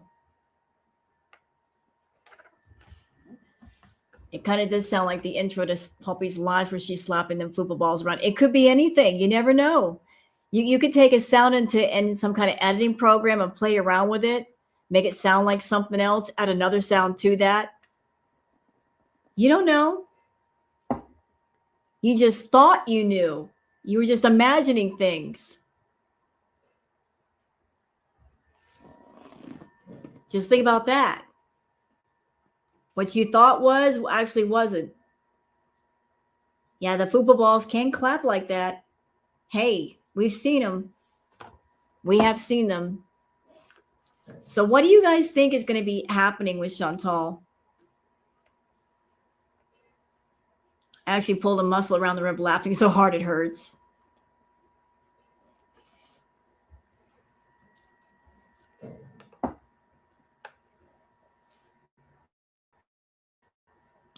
I think there's a lot more to come. I really do. That she's going to be getting hit slowly from all sides.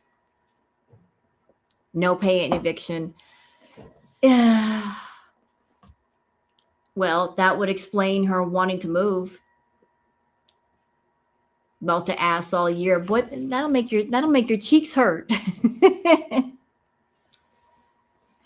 Belt to ass all year. That'll hurt.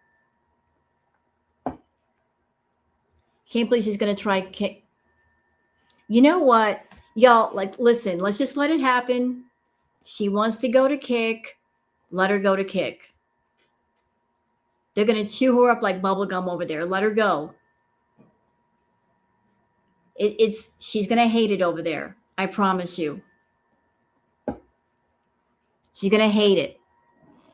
She has the money for rent. I'm certain about that.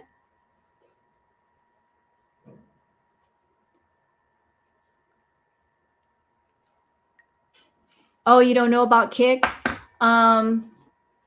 Kick is similar to Twitch. As I understand it, they don't have as many rules and restrictions over there. So she can't get in trouble for a lot. Although I have seen stuff on Twitch where you've got to be careful about certain, on Kick, you got to be careful about certain things. You can't dirty delete your streams on Kick. But it's not her crowd.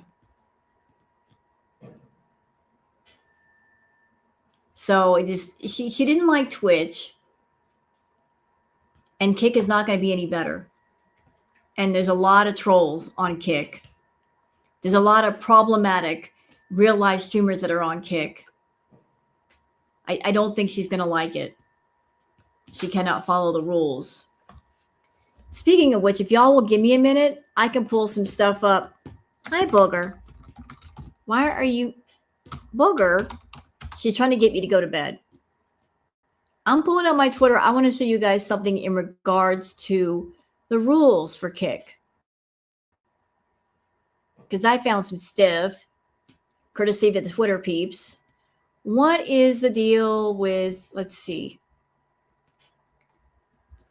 All right. I found one. Okay. I actually got two. Oh, I'm so good. I'm so good. Let me get rid of that. Okay, Booger. She wants me to go to bed. My cat, can I help you? Look, you guys don't even know. Look, Booger. She wants me to go to bed. She's like, it's 9 o'clock. You should be in bed. No. No, not right now, Queen Booger. All right, so I'm going to share the screen. All right, I'm going to show this to you. Enigma 2025 says she's going to get terminated within a week. Hate speech, threats, or direct attacks on an individual or group, abusive, harassing, defamatory, vulgar, obscene, hateful, racially, ethnically, or otherwise objectionable content. Here we go. Oh, look at that. All right, I got to read this to you. Look at that. Look at all that text. Let me read it to you. Uploading or making available through the service, nudity or other sexually suggestive content, hate speech, threats or direct attacks on an individual or group, abusive, harassing, defamatory, vulgar, obscene, I can't pronounce that word. We're going to skip it. Invasive of another's privacy, hateful, racially, ethnically, or otherwise objectionable content that contains self-harm or excessive violence, fake or imposter profiles, illegal content or content in furtherance of harmful or illegal activities, malicious programs or code, any person's personal information without their consent, and or spam, machine-generated content, or unsolicited messages. You may use our platform only for lawful purposes. You may not use our platform, A, in any way that breaches any applicable local, national, or international law or regulation, B, in any way that is unlawful or fraudulent, or has any unlawful or fraudulent purpose or effect, C, for the purpose of harming or attempting to harm minors in any way. You agree to comply with the guidelines and additional guidelines or rules that we post on our platform, make available to you, or disclose to you at any time. Yeah, she's screwed. Yeah, she's screwed. Hold on, there's more. Wait, I'm not done. Wait a minute. Enigma 2025 says she's going to get terminated for this. Solicitation for donations are not allowed. Pay attention. Hey, girl world, pay attention. Pay attention. Spamming, such as excessive, irrelevant, or automated content intended to manipulate engagement or disrupt the platform, is also not allowed. This part, solicitation, including unauthorized and adverse promotions, advertisements, or requests for money, goods, or services, is not allowed. Violations are assessed on the broader content of these issues. Bye, Foodie. Bye. Bye. So you can't put your PayPal up. I know she's watching right now. I'm sure she's watching, or she's going to watch later. Look at that. You can't advertise PayPal, ma'am. No advertising PayPal. No, can't do that. No using PayPal. No saying you're going to, in order for me to do content there, you got to donate to PayPal. No. She's hoping she will get YouTube back. Even if she does, it's going to be a while before she gets paid. It's going to take her, what, like another, how long has she got left before she can do the appeal? What, another 2 or 3 months? Booger just said, brr. Booger just brr at me.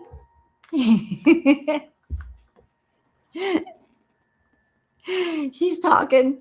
So she can appeal in March, correct? She can appeal in March. Okay, so she brr at me. She did it again. Brr. What? So she can appeal in March, and let's say that she does win her appeal in March if she gets it back. Okay. So she gets the appeal in March, right? Got to do it all over again. And then she's got to wait another month to get paid if she does make money. So it would take her at least 4 months to make money. Wait 3 months for the appeal, and then another month, because Are You Seriously is in here. She can tell you. The way that YouTube pays you is whatever you make this month, you get the following month. They're always like a month behind. So she won't get anything until April. If she gets anything. You got to wait an entire month. Yeah, Carefree better dig deep for a while. Man, that's probably why she's leaning into the feeder content. And all the latest readings that I've seen from Neo, the same thing keeps coming up. She'll do anything for money. That keeps coming up. She'll do anything for money. And I believe it. She'll do anything for money.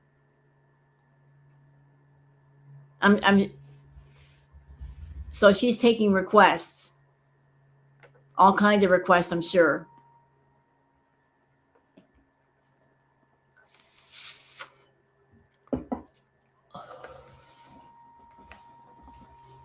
And Are You Seriously? I'm going to say something that might make you a bit upset, ma'am. But I got to tell you. I've said this before. Just a theory.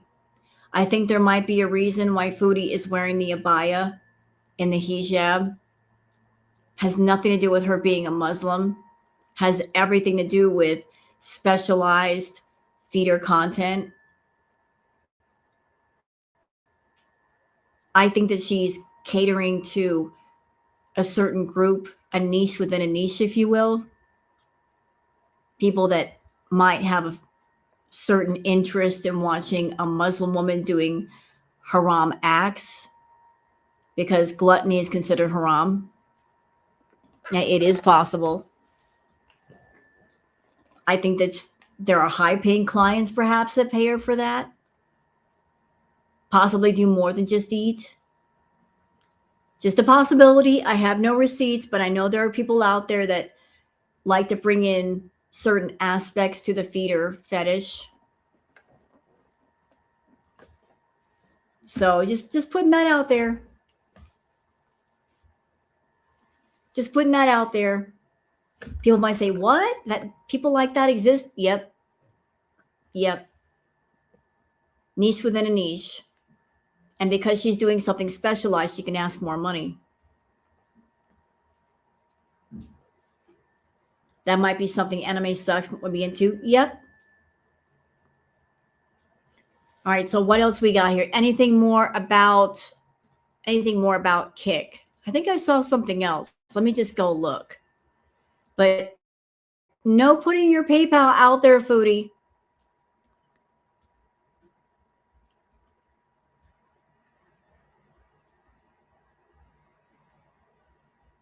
You know, while I'm here, should I go ahead and do the Twitter peeps? Would y'all like me to entertain you with the Twitter peeps? We can finish this out with the Twitter peeps. I've been saving stuff all day. Would you like to see the Twitter peeps that I found?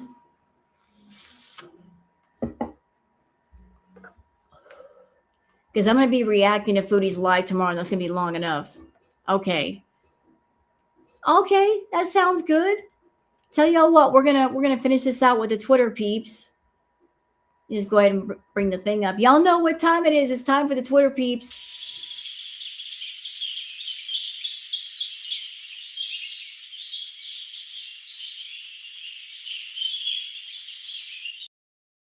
All right, we're gonna do the peeps. Dang it. And I'm gonna let y'all know I was mad today. I was so mad. I was trying to make a new intro for you guys, and I had this song all picked out. It was awesome. And I was basing the intro around that. And then I go to add the doggone song. And it had a copyright on it.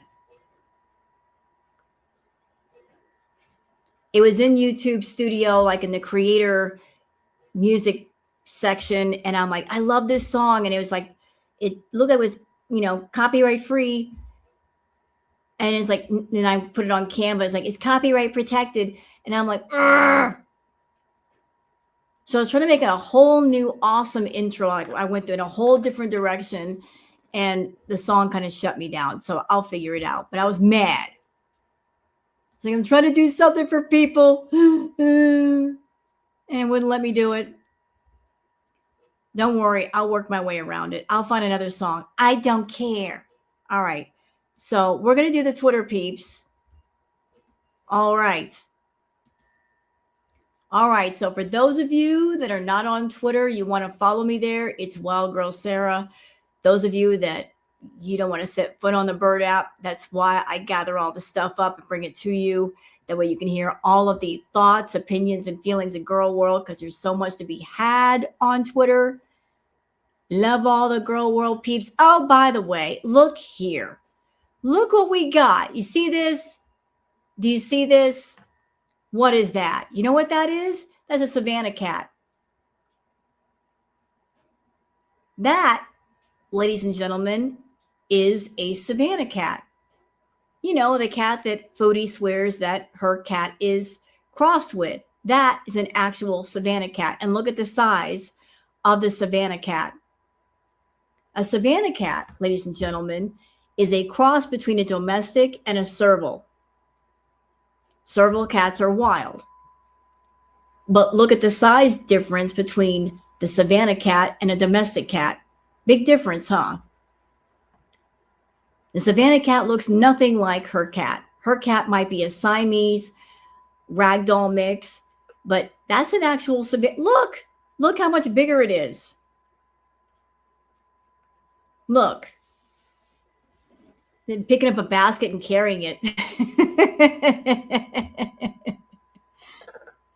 But they still have wild instincts because they're half wild. But that, for those who want to know, is a Savannah cat. It's pretty. That looks nothing like BG. It's a big kitty. It is. Big kitty. Look, it. So that looks nothing like BG at all. I just want to show that to you. I thought you should know. All right, Fondue Spiteful Beach says Foodie Beauty ping-ponging between step 1 and 2 on the cycle of crazy. The clean, fresh, organic food cycle will not last 3 days. I agree with that. I do. We all know how this plays out. Yep. The hydrating fruits and feeding my body clean foods is almost as delusional as her idea that Salah loves her for her. So, for those who haven't seen it, what is the Chantal cycle? We got stage 1, bees, mania. Chantal is energized. She's ready to tackle life and she wants support from her viewers. Then we have stage 2, which is pout, slump. Someone upsets her, so she manipulatively pouts to evoke sympathy for butt pats and super chats. Then we have stage 3, which is rage, defiance. Chantal takes her anger out on her viewers. She makes threats about leaving YouTube and whatever country she's in. Then we have stage 4, which is rebrand, metamorphosis. She emerges after a break, feeling renewed and determined, which is represented by her new banner name picture. Well, she's got a new name banner picture, profile picture. That was Photoshop. And her newest picture is what? Say it with me. It was Photoshop. So her relationship was Photoshopped. And now her life now is Photoshopped. It's edited. It's cropped. It's AI. It's fake. It's phony. It ain't real. But here's some pictures of Foodie being healthy. She's being a healthy girl. That won't last. That won't last at all. Sassy Cat, Foodie Beauty says, quote, I don't know if I'm going to get paid from Twitch or not. I thought you said the other day before the rage that you did get paid and made so much you were able to pay your next month's rent. Right, and she did say that. She did a whole song about I paid my rent, so why are you stressing, Foodie? You paid your rent, right? You said so. So what's the problem? You paid your rent. What happened? And I don't think you're going to get paid by Twitch. Sassy Cat says Foodie Beauty will start Kick tomorrow, but would like if you just tip her today. No, not Wimpy. Oh, no. Anybody's ever watched Popeye, they recognize Wimpy. I will gladly pay you Tuesday for a hamburger today. That is Foodie.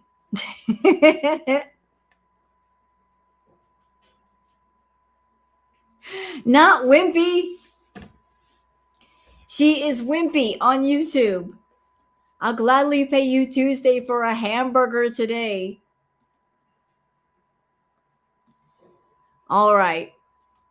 Already covered that. Y'all check this out. This is so sweet. Hakan says, once noticing a sheep nursing her tail wagging beautiful babies, this driver stops the car so not to frighten them. Respect is beautiful. Well, there is kindness in the world, isn't there? The driver's like, you know what? Wherever I got to go, it's not that important. I'll let mom open up the milk bar and let the babies feed. I can just sit here for a minute. Look at the babies. Look, their tails are wagging because the milk bar is open. They're just having a drink.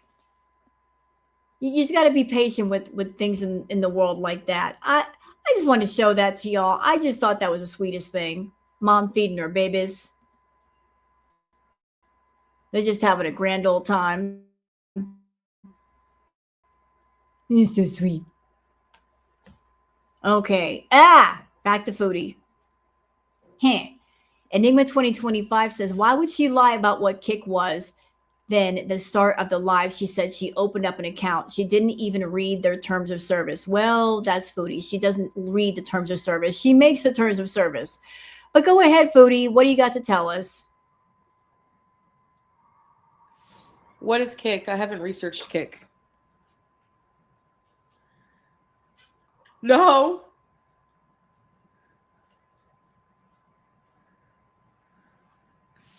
What is Kick? I haven't researched Kick.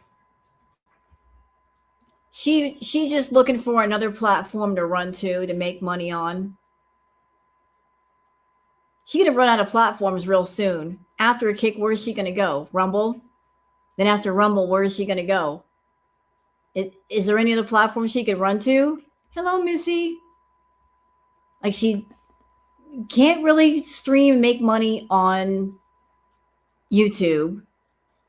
She can't make money on Twitch anymore. She's gonna be running over to Kick. I don't know. I don't know if she can make money on Kick. I know you can make money on Rumble, but that's all. You know what I think, y'all? I think every time she goes to another platform, she loses more beezers because not many beezers are they're willing to like chase her from platform to platform. They get tired of chasing her. People like to stay usually on one platform. They don't want to go on like 3 or 4 platforms to see when the person's going live. It's a pain in the butt. And she won't follow the rules. You're right. And what is Kick? She doesn't care what it is. All she cares about is, will they monetize me? Can I make money? Okay, I'm there. She's not even going to do any research about what kind of crowd is on Kick or what kind of content to do. Yeah. Sassy Cat says, haha. Bella Harvey says, for context, quote, I don't have big ears. I don't have a hump. My hair is not as long as that is the back of that. Ma'am, I beg to differ. So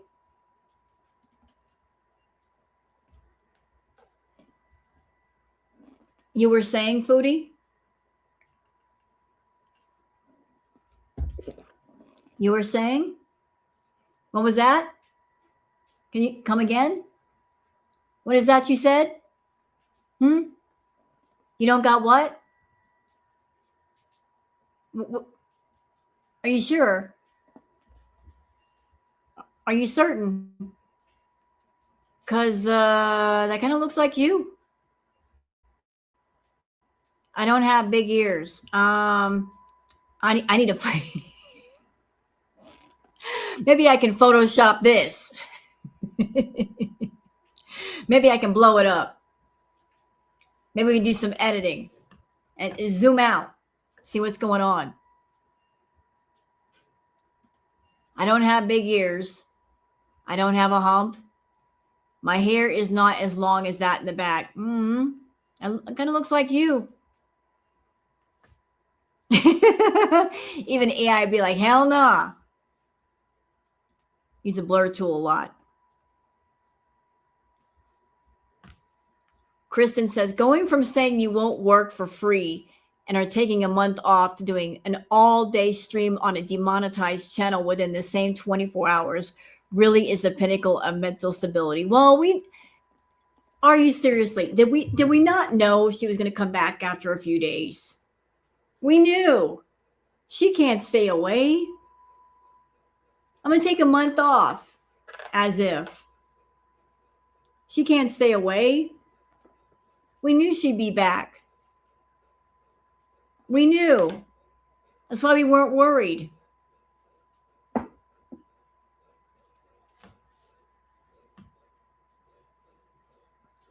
There's this stuff popping off all over the place about everybody. And it has not escaped me, are you seriously, that to me, it feels like things are kicking off in different areas all at the same time. Like Amber getting roasted on local bus right about the same time that Foodie stuff starts kicking off, right about the same time the Rev and Shanny stuff starts kicking off. It's like everybody's upping their game. Like everybody's trying to one-up each other. And even though, listen, I did not want to see it. I did not ask to see it. But I heard about how Shanny is not in the house anymore. But I also heard and saw clips where she came on camera naked.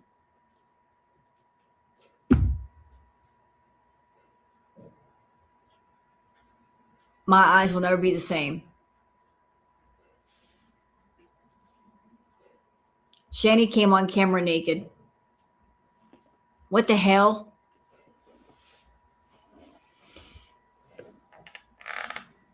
Shani gets the win. For shocking people, you're right. I will agree. She did go on naked. She did. She did. I saw a clip. It was blurred out, but I'm like, oh my God. Yeah, everybody's doing the most. Everybody. But now Chantal's into doing like 5, 6, 7 hour live streams for free on her main channel. So basically giving the reactors free real estate. Thanks, Foodie. We'll make money off the content and you won't. Enigma 2025 says another site she's going to get terminated from. Every site she's been on has been banned. She added her PayPal thinking they'll donate there. Her entitlement. What is this clip? What is this? A Kick, I mean. I'm on Kick. I'm Foodie. You know what? I had a thought. Can I share my thought? It's appropriate that she's going on a site called Kick because it won't take long for them to kick her off of it.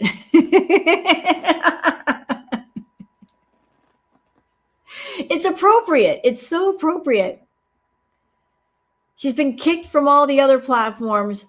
That's the next one. They're going to kick her off of it. Yeah, go on a platform called Kick. They'll kick you right off of it. You'll get kicked off in no time. Beauty Kick. I mean, there you go. Hold on a minute. I mean, that is her name on there. Are you seriously? Foodie Beauty Kick. I mean, she's pretty much asking for it. Foodie Beauty Kick. Okay. Challenge accepted. She deleted today's live. It's okay though, Caramel, because there are different archivers that have it.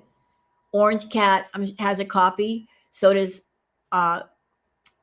Stuff K says. They have it. Reactors can still react to it. She can get rid of it all she wants. Yeah, she's gonna have all kinds of foodies. Twitch and Foodie, Kick Foodie, Rumble Foodie. She'd be going everywhere.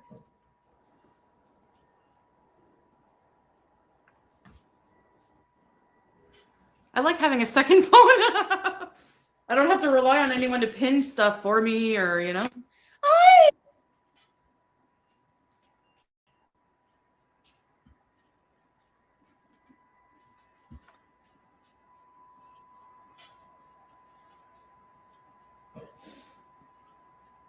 Hi, baby.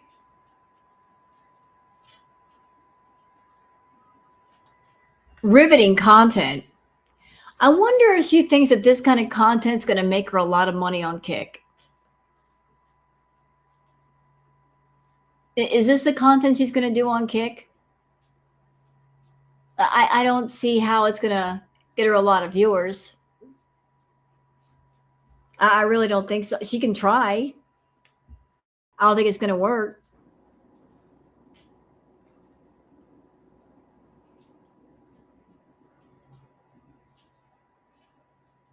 Like just sitting there looking at your phone. And can I give my opinion? I think Foodie having a second phone makes her content worse. Her having two phones is a bad idea. Because she's not paying attention to her audience and she's not really focusing on her content. She's too much on her second phone. She'll sit there and be doing a live stream and be looking at that second phone. Like it's a bad idea with that second phone. And she's trying to act like she's so busy and she's got so many people to talk to. Just give the phone away, Foodie. All right, so that's that clip. Okay, so hey, from Piggy. Piggy says, why does she buy 2 scales, 2 workout mats, and 3 purses when she doesn't have a job? Make it make sense. 2 scales, 1 for each leg? Why would you need 2 scales? Maybe to have 1 scale where she can mess with the weight amount, and that's the scale that she will use for Girl World, and another scale that shows her true weight, maybe? Because I can't see a reason why you need 2 scales. Like you see a lot of people, I'm 340 pounds. No, you're not. You don't need 2 scales. 2 workout mats and 3 purses. And a partridge in a pear tree. 5 onion rings.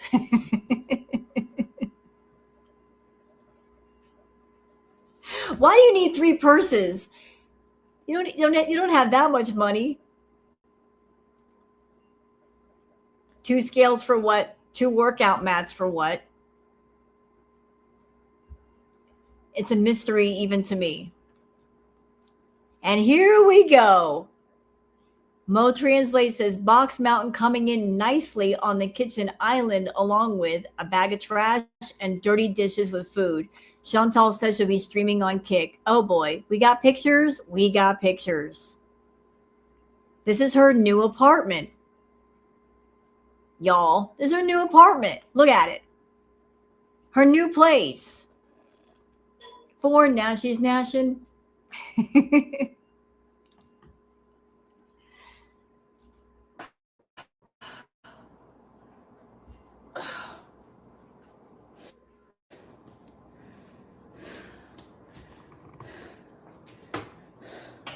Look at that mess.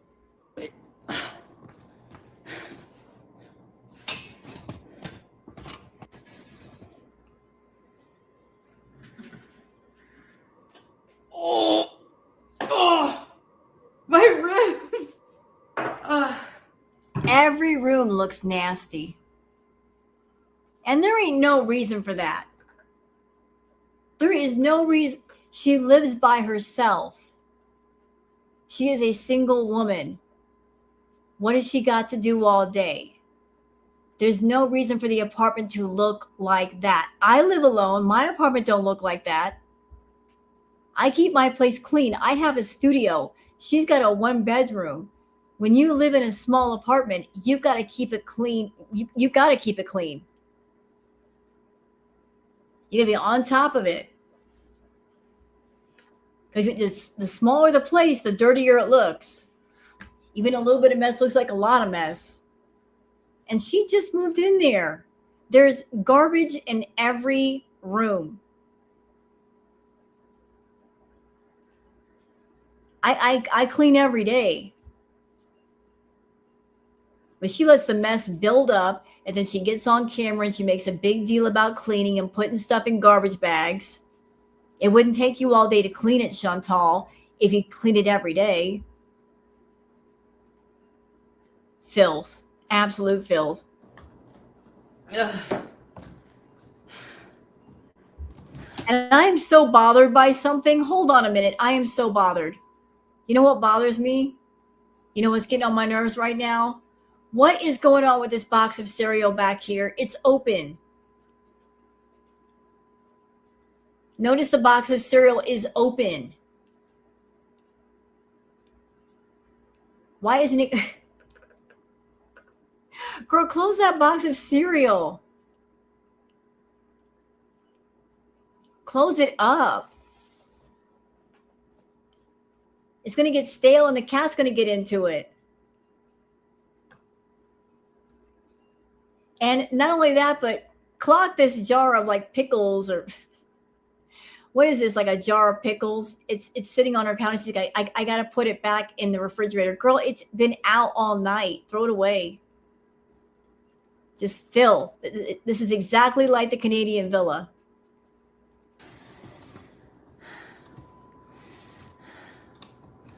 And what is going on with this pot up here? Is it clean? Is it dirty? Is it dirty dishes just sitting on top of the thing?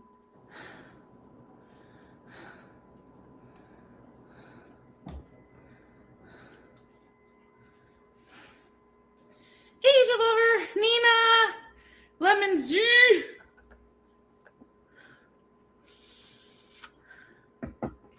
Hey, Tay. Huh? By Kick, yes, streaming on Kick, Krista. That's right. Eesh. Never change, Foodie. Never change. Now, y'all look at this. This is something cute from Nature and Music. Petros, the local pelican, he's around 37 years old. So I was told he goes to this restaurant because they feed him fish.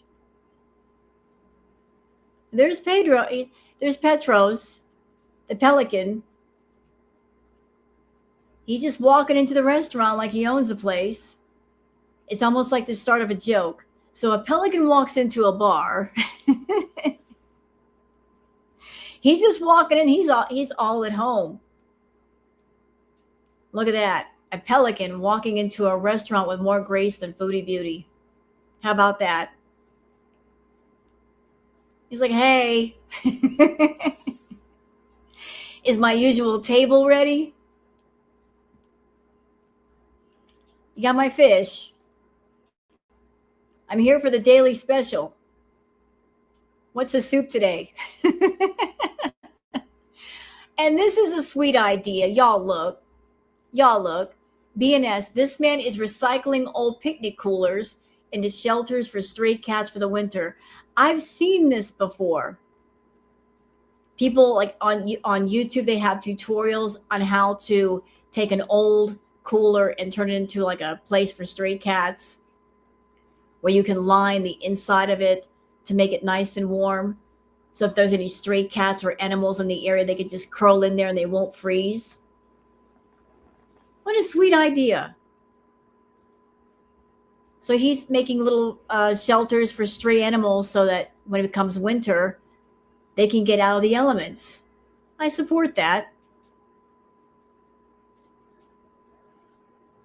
And this right here from Da Vinci, I have never seen a more beautiful, ornate vintage book like this before. And now I'm showing it to all of you. For those of you that are book lovers, you ever seen a book like this? Isn't that pretty? That is so incredible. How much time did it take to make something like that? I'm sure it must be pretty heavy. You know it's got to be heavy. That took some time to put something like that together. Sure did. And this here from Ulysses. There was terrible traffic. He went to go see what was happening. And it was that two groundhogs decided to get into a brawl in the middle of the road.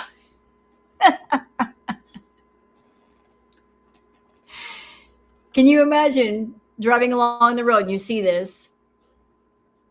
Road rage. It's a thing, even amongst animals. Yep. Two groundhogs. They got problems with each other. They got some Twitter beef they got to work out. Hey, don't interfere. You don't know. They got beef. One groundhog saying to the other, you photoshopped my butt and made it look fat. And the other saying, no, I didn't. That was not me. That was strictly AI. I don't know what you're talking about. So they had to get in the street and they had to fight it out. That's what happened. And I'm sticking to that story just because I made it up. So, see, even animals get it. They have Twitter beef with each other. One groundhog saying, move, bitch, get out of the way.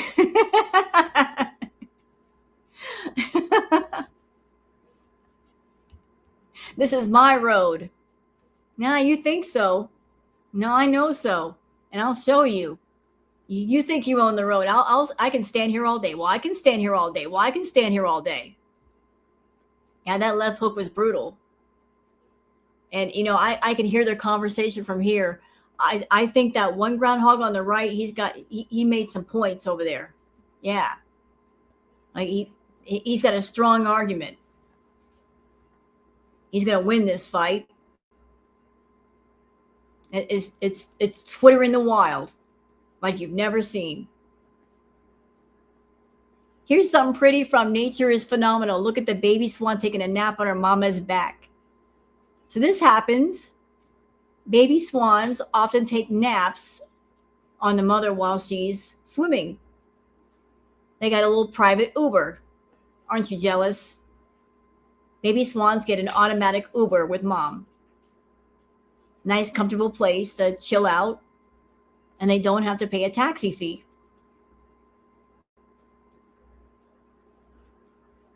Here you go, from Beauty of Music and Nature. Have you ever seen a drunk elephant? This hilarious moment will have you laughing nonstop. Elephants get drunk on the alcohol that's contained in overripe marula fruits, which is one of their staple foods. These fruits can have an alcohol content similar to some pale ale. So, drunk elephants. Hey, you, elephant, you in the road. Go home, you're drunk. Oh, wait. Hey, somebody take this elephant home. The one elephant in the front's like, see, Joe, I can't take you anywhere. We can't even go out for a nice stroll without that happening.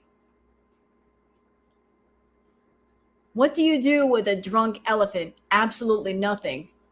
Because, they weigh over 2,000 pounds. If a drunk elephant wants to sit in the road, you let him. Because you really don't have much of a choice. Just let him sleep it off. Let him do it. Nothing you can do. Stay out of the fruit, elephant.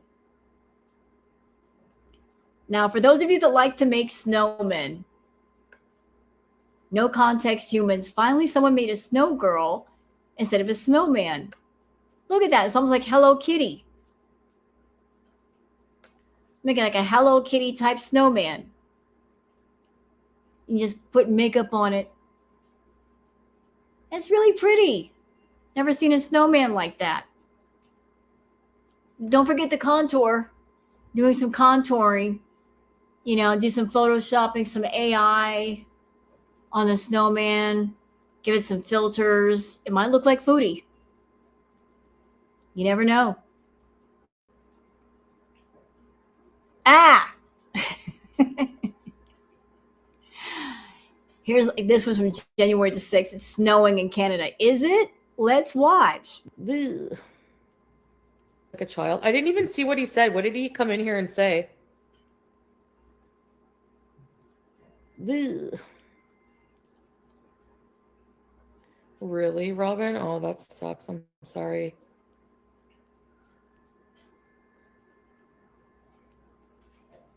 Yeah, I got to react to that live. I heard she was a mean old thing. She was mean. I'm going to react to it later. Her eyeballs were like this big. We're back to the positive stuff from Nature and Music. This is Shelby, one of the adorable, fluffy Sebastopol geese. Y'all look at this goose. I've never seen a goose like this. Look, the underside looks like a sheep's fur. Ever seen a fluffy goose? This is my first time seeing something like that.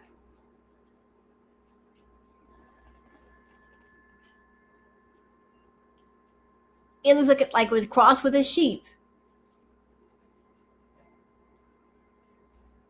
And this made me sad. Chicago history, after 58 years of bringing groundbreaking education and entertainment to millions of children and adults, the Corporation for Public Broadcasting is officially shut down. What a truly sad time for America. I still hold on to hope that one day things will be better. Oh no. Oh no. Those of us that grew up on Sesame Street and all those programs, that's sad. No more Sesame Street? No more of those programs? How sad is that? Boo. But here's some happy news. After consequences, after MTV shut down its 24-hour music channels across the globe, one ambitious fan has launched a website featuring 27,293 total classic music videos and vintage commercials from across the network's history. What is it? I want to watch. So MTV is no more, but somebody said, hold my beer. I'm going to bring back MTV. And they got a website where you can watch all that stuff. So I think that's cool. Yeah, look at that. Look. What is the website? MTV Rewind fan site launches with 27,000 classic videos and vintage commercials. I think that's cool. Immediately somebody's like, no, you're not getting rid of my MTV. Debbie's World says she admitted that she's been terrorizing Salah for 3 years, fighting with him, that they were both toxic, and that she accuses him of cheating and says terrible, horrible things to him each fight, and he always comes back for the money. Yeah, and you don't think that he's not going to have his day in court? He's not going to say what he needs to say when he wants to say it? He will. Just give him time. He ain't quite ready yet. Lisa Manning says, man, she really does put on an act on camera. No sheets on the bed and dirty clothes on her windowsill, hangers all over the floor. She needs mental health treatment. Mo Translate says, room and closet tour. Clothes are on the floor in a dirty pile in the corner that has been there for a while, she says. Hangers and random stuff on the floor. No bed sheets or pillowcases on the bed. But I thought she was a trad wife. What happened? Let's blow this all the way up. I want to see the state of her room. You know, since she's inviting us in, why not? I wanted to show you I got some new leggings from Pennington's. These. I got this shirt.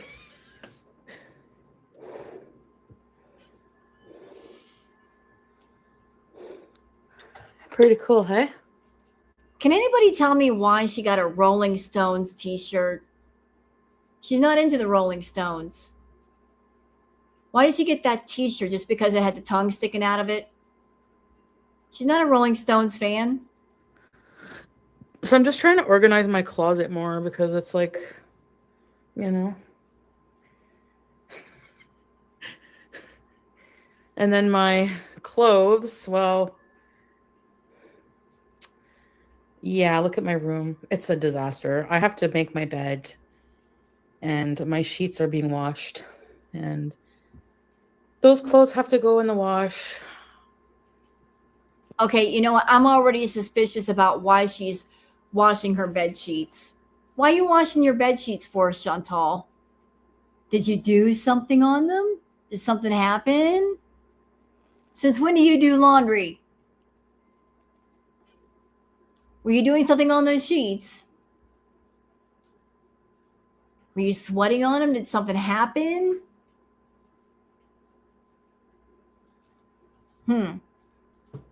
Excuse me. Where's your toy? Where? The green shirt. Where did I put it? Hey, hold on. Wait. Back up. No. You're not going to. No. Uh-huh. Hey. Are you seriously? Look what we got there. What's that?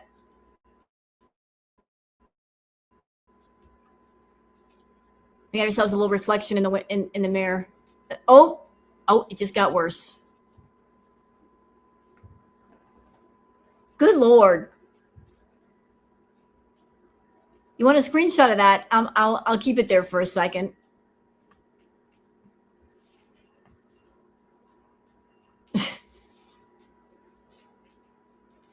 The reflection in the window. Let's see if we can make it a little bit better. Oh, keep the camera steady, Foodie.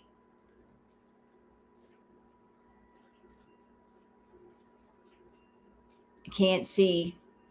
Right here. Right there. That's her.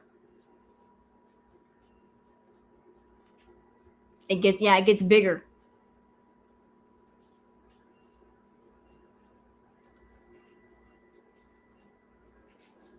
£340, my ass. Let me see if I can slow it down. See if I can get a better version of that. All right, so let's back it up a little bit. Oh, that's perfect.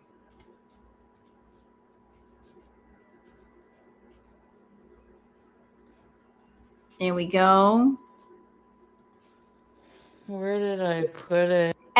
Wait, no. That was perfect. You're so photogenic, Chantal. Back it up. Back it up. That's her sideways. She's turned to the side like that.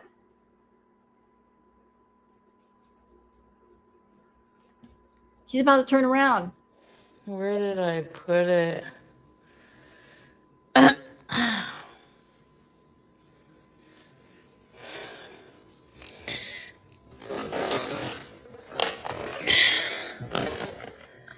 Where is it?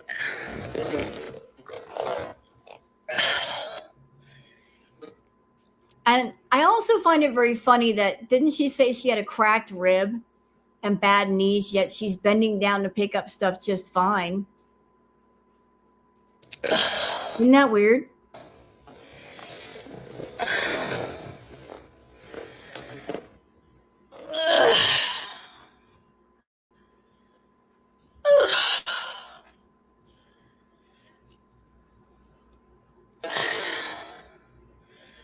This is the dirty pile.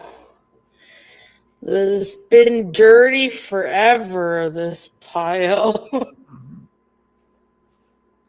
I'm sorry. Just her being on slow-mo just makes it that much funnier. I didn't do the laundry in a while. But I don't think this one is too dirty. Excuse you? What? What?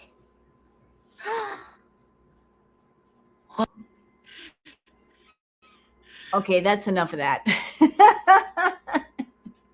Like her being on slow speed, that's probably what Foodie hears in her head when she's on the party favors.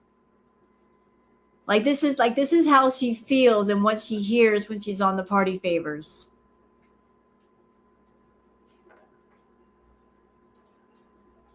Okay, moving on.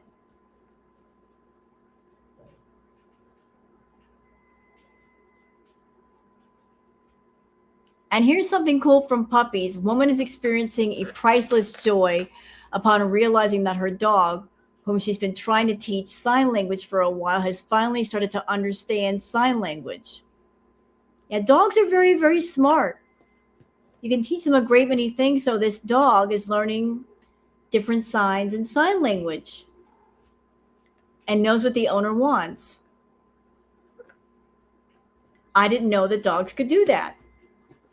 But this puppers has figured it out. Aww. He's understanding that not to respond to voice commands, but hand signals. You do pretty puppers. Hello, booger. Oh, here's another. Hold on a second. Wait a minute. This is for all the fans of Booger. Come here. For all those that are here because of Queen Booger.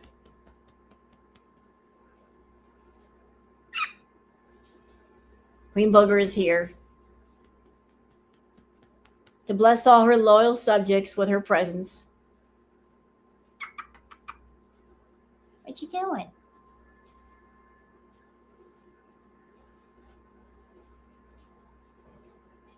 And she loves it when I wear the hoodies because I'm nice and warm. Are we going to do it? Are we curling up at the arms?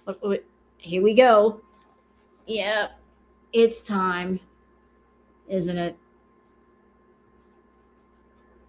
I'm not quite done, Booger. But now it's hard to do the Twitter peeps because I'm holding on to you at the same time. But I'll do it. I have the technology. Oops. There we go. Okay, you're welcome. Are you seriously? Thanks for coming by. We got a little bit left. Like every little thing about the. Okay, Enigma 2025 says she deleted all her lives as if no one saves them so she can then lie about what she said in them. Now she says that the coin wasn't his. Everything can be proven with her own records. The things she says. Okay, I want to say something about the coin. Can I say something about the coin? Like that element did not make sense. So here's my thoughts. Sometimes I think Foodie will purposely toss in elements that don't make sense just to confuse people.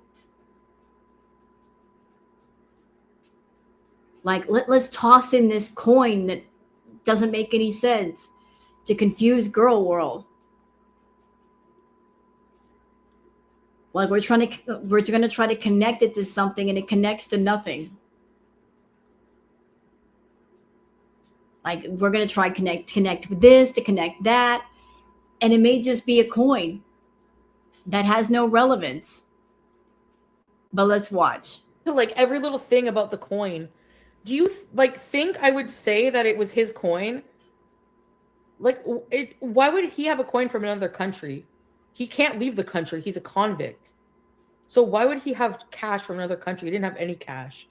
Why would he leave it wasn't even a coin from Egypt. Like, what are you even talking? Like, you people are so stupid. Says the woman who, when she came back to Canada, she spent time with a guy that she claimed was abusive to her. So how stupid is that? And that's the epitome of stupid.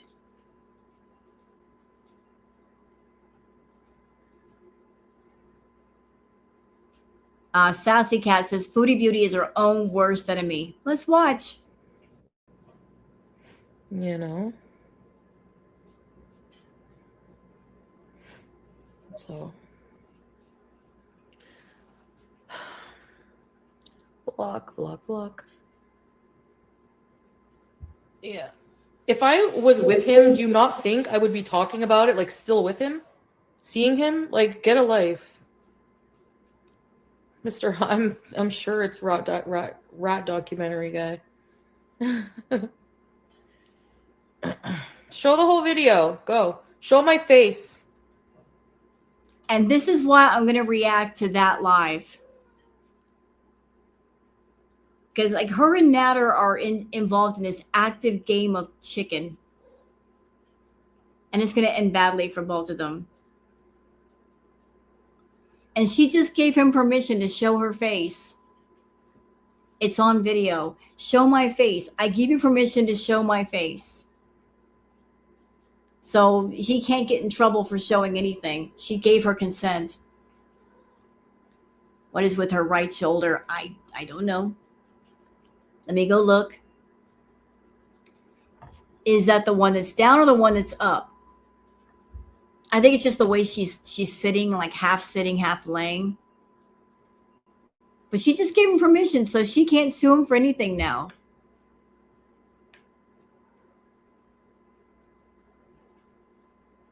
All right, I think that's it for the night, guys. I think we went over all the Twitter peeps. So I hope you guys have enjoyed this live. We did a tarot react, did the Twitter peeps, because tomorrow I'm going to be reacting to Chantal's live. That might take a while.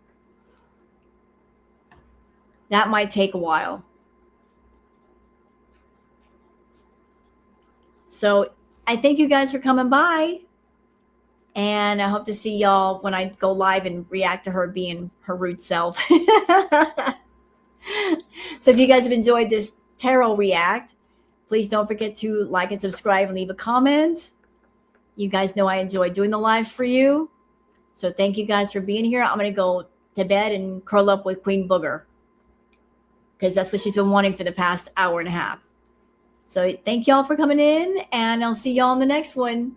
Bye now.